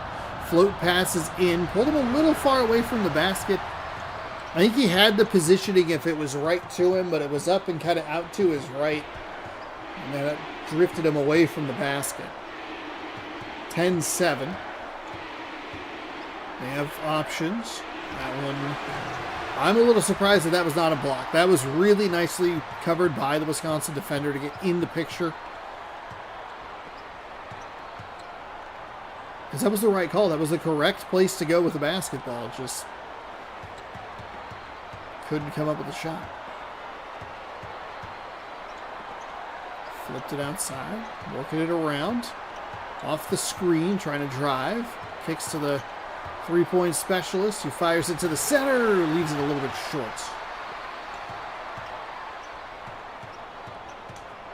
They Final Four pick on the line here, a.k.a. a regional champion, I guess if you want to put it that way. Is probably the better way to put it. Wisconsin, thought they were going to get a backcourt violation, because boy, does the game love doing that. As soon as they hit like the peak of that, they just go the other way. Up and down the floor. Bounce inside. Fakes it. Kicks across. Leaves it short. Wisconsin ice cold from the field, relying a lot on their defensive abilities. As the point guard picks up his first personal. First team foul.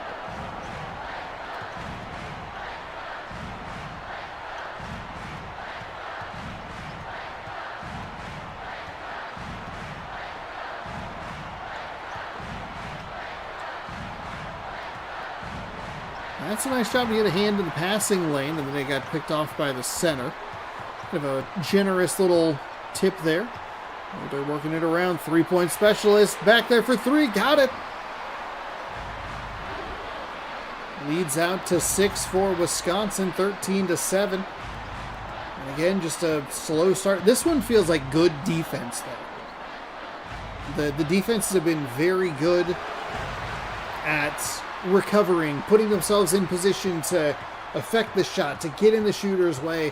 A lot of the games have just felt like it's been really awful offense. But this one's felt very good defensively. That's an example of awful offense. I don't know why you're trying to drive into two defenders. I don't know why you think that's going to work. There's a nice defensive effort on the other end, but a better offensive finish to give Mississippi State some points.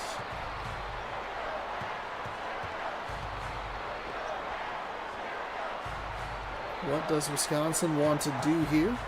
Oh, wow. Nice move to drive to the basket, but can't come up with the bucket. Not a great miss.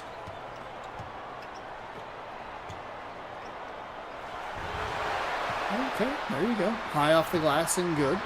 13-11.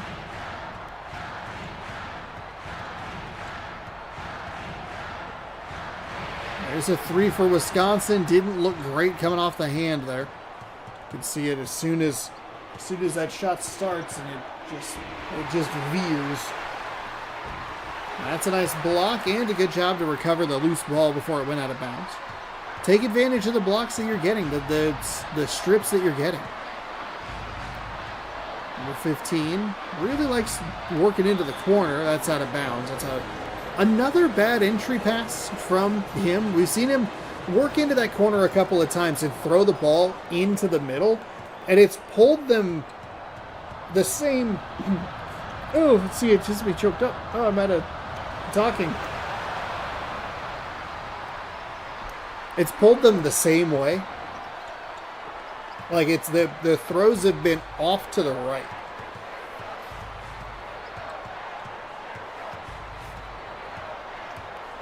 Oh, into the corner. Number 15 with a three.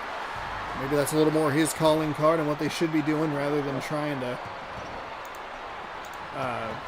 get him to throw a nice inside pass.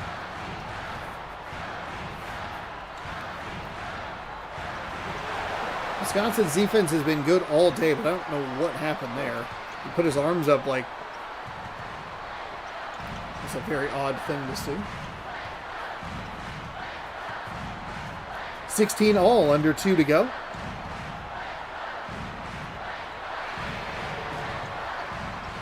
I think you're going to look at these scores and you're going to go, oof, that's an ugly half. And I would look at these scores and go, yeah, it probably was an ugly half. This was a terrific defensive half. The offenses have been knocking down shots. The defense has just done a really nice job at contesting stuff that's been missed. There's only been a couple defensive lapses here or there.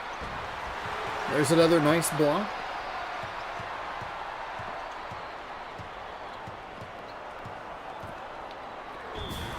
There's a good defensive recovery, a fourth block. It'll stay Mississippi State ball. I thought it was actually going to be a foul. Oh my goodness, a couple of shots at it point blank, but can't come up with the make. It's 16 all. That's a foul. It is just a 2 because the crowd did not go through. There's the first free throw up and good. Oh, but they get the opportunity for the three-point play the weird way. A free throw made, a free throw missed, and an offensive rebound put back to make it 19-16. Bounce pass inside, and Wisconsin again does a nice job to recover. It's out of bounds. Mississippi State ball, almost Wisconsin ball. You can see the Bulldog going for it, and then got just around the defender. That was an interesting thing to look at. 19-18 now. 37 seconds in the first half remain. 2 quick passes inside, and Mississippi State does just a terrific job. I mean, if you're Wisconsin, you can't be throwing the 2 quick passes when there's 4 defenders in the area. That's bad. There's a big 3 for Mississippi State.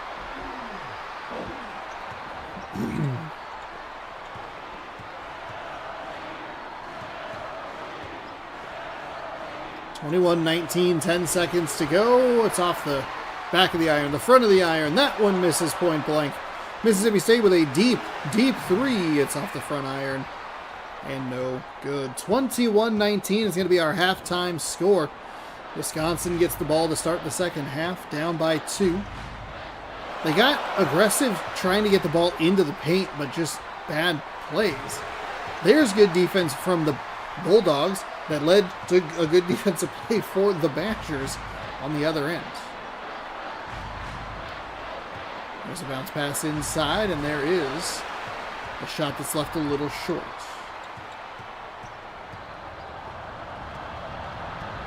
Oh, wow. Too easy for Mississippi State. The defense just lost him there.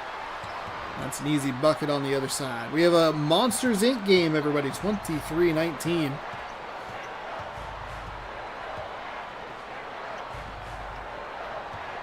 The Badgers trying to find some room, but nothing doing. This Mississippi State defense is locking this team down right now. And there is a foul. I would not be surprised if a Wisconsin loss takes a couple of brackets. Not out necessarily, but I do think I have Wisconsin pretty deep. Free throw is good. It's a good little Mississippi State run here. Second free throw good as well.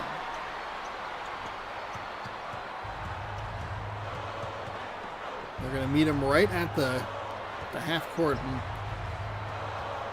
marker.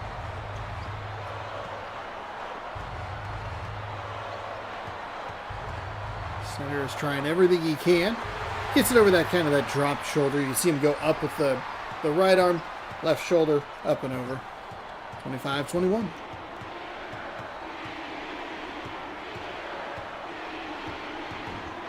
Oof, puts a shoulder into him. Turnovers, 1 for each side now.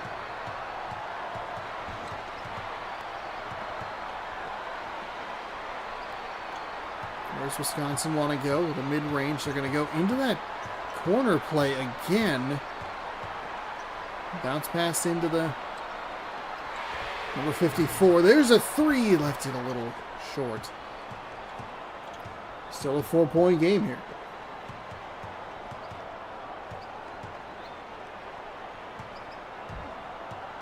Bounce pass inside. Flipped up and in. 27-21. Mississippi State's defense has maintained the level of excellent play that they had throughout that first half.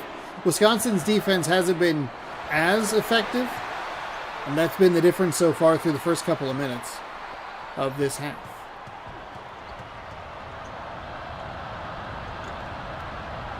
There's the bounce pass inside. There's the defense that we're looking for. Nice recovery there to get to the ball. Good job to not pick up the foul.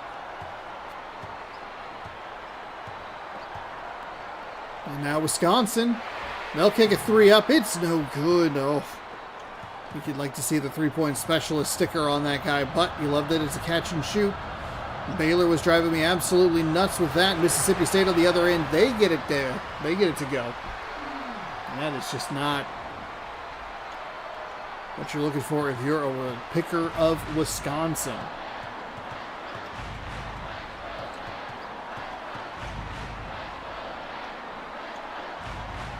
Just inside.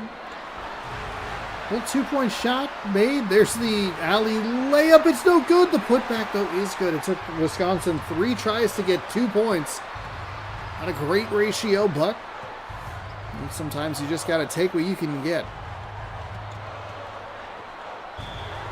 I love that play from Mississippi State. They looked like they were going to try and pass it to the player running into the paint, and then they drove in. They forced him to make a decision, and that's going to lead to a foul. I think we'll see a substitution. 32-25, Mississippi State out ahead. It's been a good second half for them so far. There's the 3 from Wisconsin, and that is good. It's wild how contested the shots look and how good the 3s are. Leads down to 4 with 6:13 remaining in the second. Bounce into the corner. Puts a shoulder in. They're going to call a defensive foul.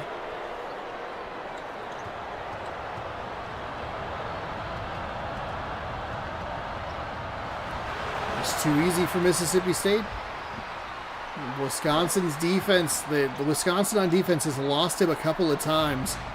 They made it very easy for him to get into the paint for an easy bucket. Oh, 42 with a nice play. Somehow Mississippi State's defense, I thought he had him beat, but then 3 Bulldogs all turned and went, get the ball. There's a nice shot. Mississippi State now shooting .500 from the field. Wisconsin's not nearly as effective.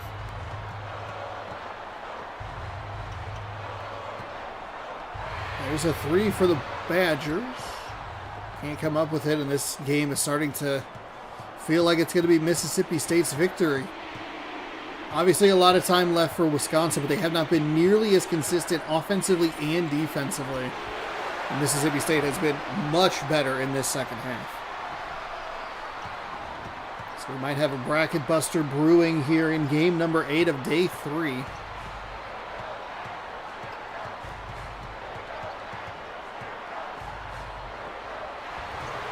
That's off. We're good.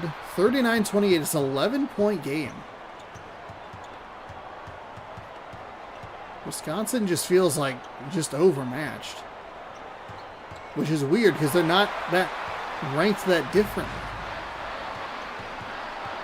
Mississippi State is a 1-3 basketball team in the tournament.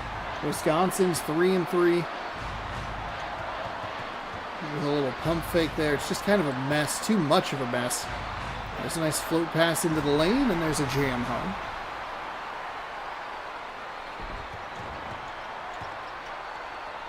Obviously plenty of time for the Badgers to erase this deficit.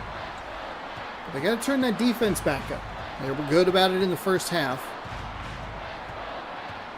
They can't lose that Mississippi State player who keeps getting into the paint for easy buckets. There's a 3 that's no good. Wisconsin working with a little bit of pace, or at least trying to. Defensively, a very nice job from Mississippi State. They're going to run the 3-point specialty. They keep running it to a guy who doesn't have the sticker, but is making 3s. He missed that, and he's missed a few more here in the second half.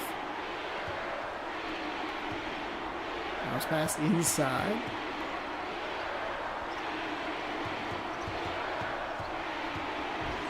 Oh, and that's going to be another one of those weird plays. It's out of bounds, Wisconsin ball. The way they jump into those defenders at times just looks so bizarre. Offensive foul, defensive foul. Is it just a plain turnover? Wisconsin does a good job to try and meet the offensive player to make the pass less dangerous. That is just off of a Mississippi State defender. But the Badgers do a nice job to recover defensively and come up with the loose ball. Deficit remains 9, even though it's a little on the crazier side of how it's that score. There's the 3 for Wisconsin. Splashes it home. It's down to a 2-possession game, 39-36. 3:03 remain.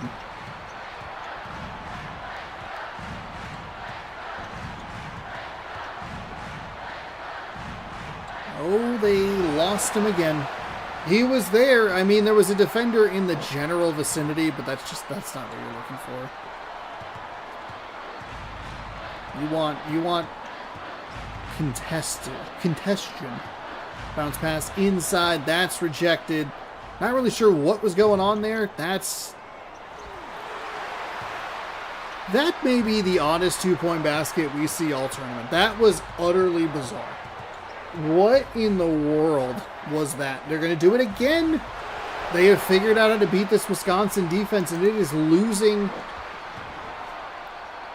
That was a wild thing to see. Wisconsin gets one of the wackier twos, right? And then they're just losing the Bulldogs on the other side. The lead's back out to 8. Good job recovering defensively. 2 quick passes inside. Oh boy. 2 quick passes inside the arm and the slam.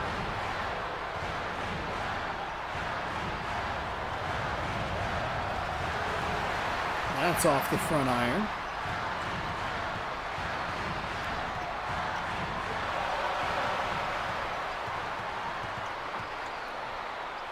And that might about do it. Mississippi State with a fantastic second half here against the Badgers. Wisconsin, both teams with 7 turnovers. They have a chance, but you just don't believe in it because of how this game works from a pacing perspective. That's where stuff starts to get real tough. Like, it's going to take them too long to get these plays set up. They're acting like they have all the time in the world, and they just don't. So, unfortunately, I think we have a bracket that is going to be busted with a Wisconsin loss here. There's still points, and, you know, there's always a chance you're going to take a big hit in these tournaments. In any tournament, another steal for Wisconsin.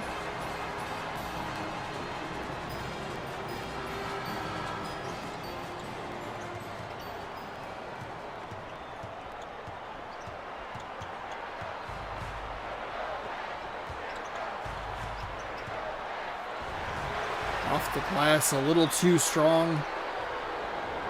We will take a look at some intentional fouling as Wisconsin tries desperately to stay alive in this tournament.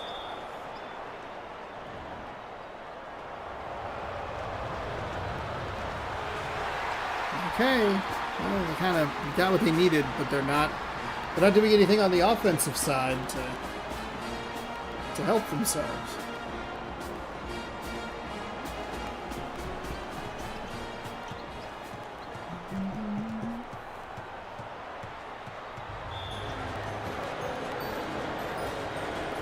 And Wisconsin continues. They'll do what the East Tennessee State Buccaneers did, and they'll get exactly what they need, and then just a backcourt violation, another steal. They don't take a timeout, thankfully, because this game is done. It's just a matter of how many points is what's the point differential.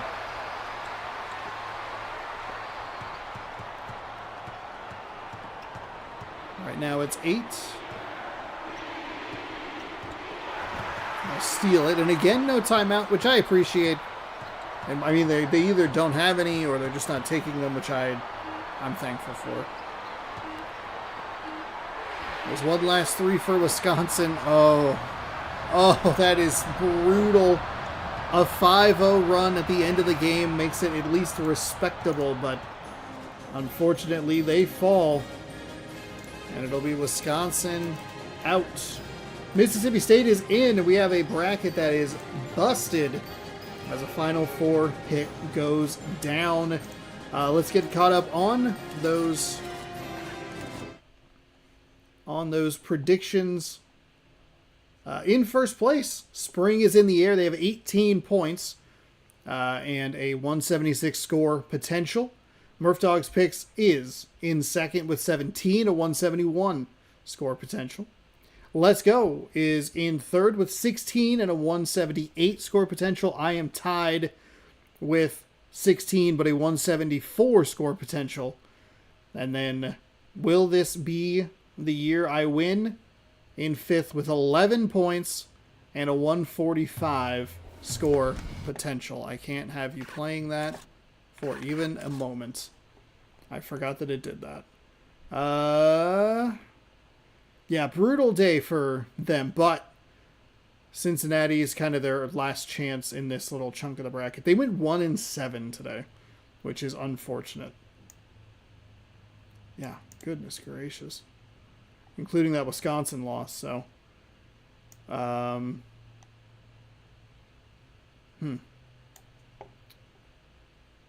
Okay. Well, there we go. We're caught up now, and we have that figured out. Let me skip this ahead so I know where I am as far as this is concerned. All right. Thank you, everybody, for watching. Hopefully you enjoyed. If you did, be sure to hit the video with a like, subscribe. You can share it, do whatever. We have 8 more games in the first round of the tournament, and that will be coming up on Sunday. That'll be noon Pacific time here on YouTube and Twitch. So if you'd like to follow along, please subscribe, follow, do all that stuff. I appreciate you hanging out. I will see you in a couple hours with MLB 06, the show. Game 2s of all the divisional series coming up later tonight. Thanks again for watching, and we'll see you later. Bye, everybody.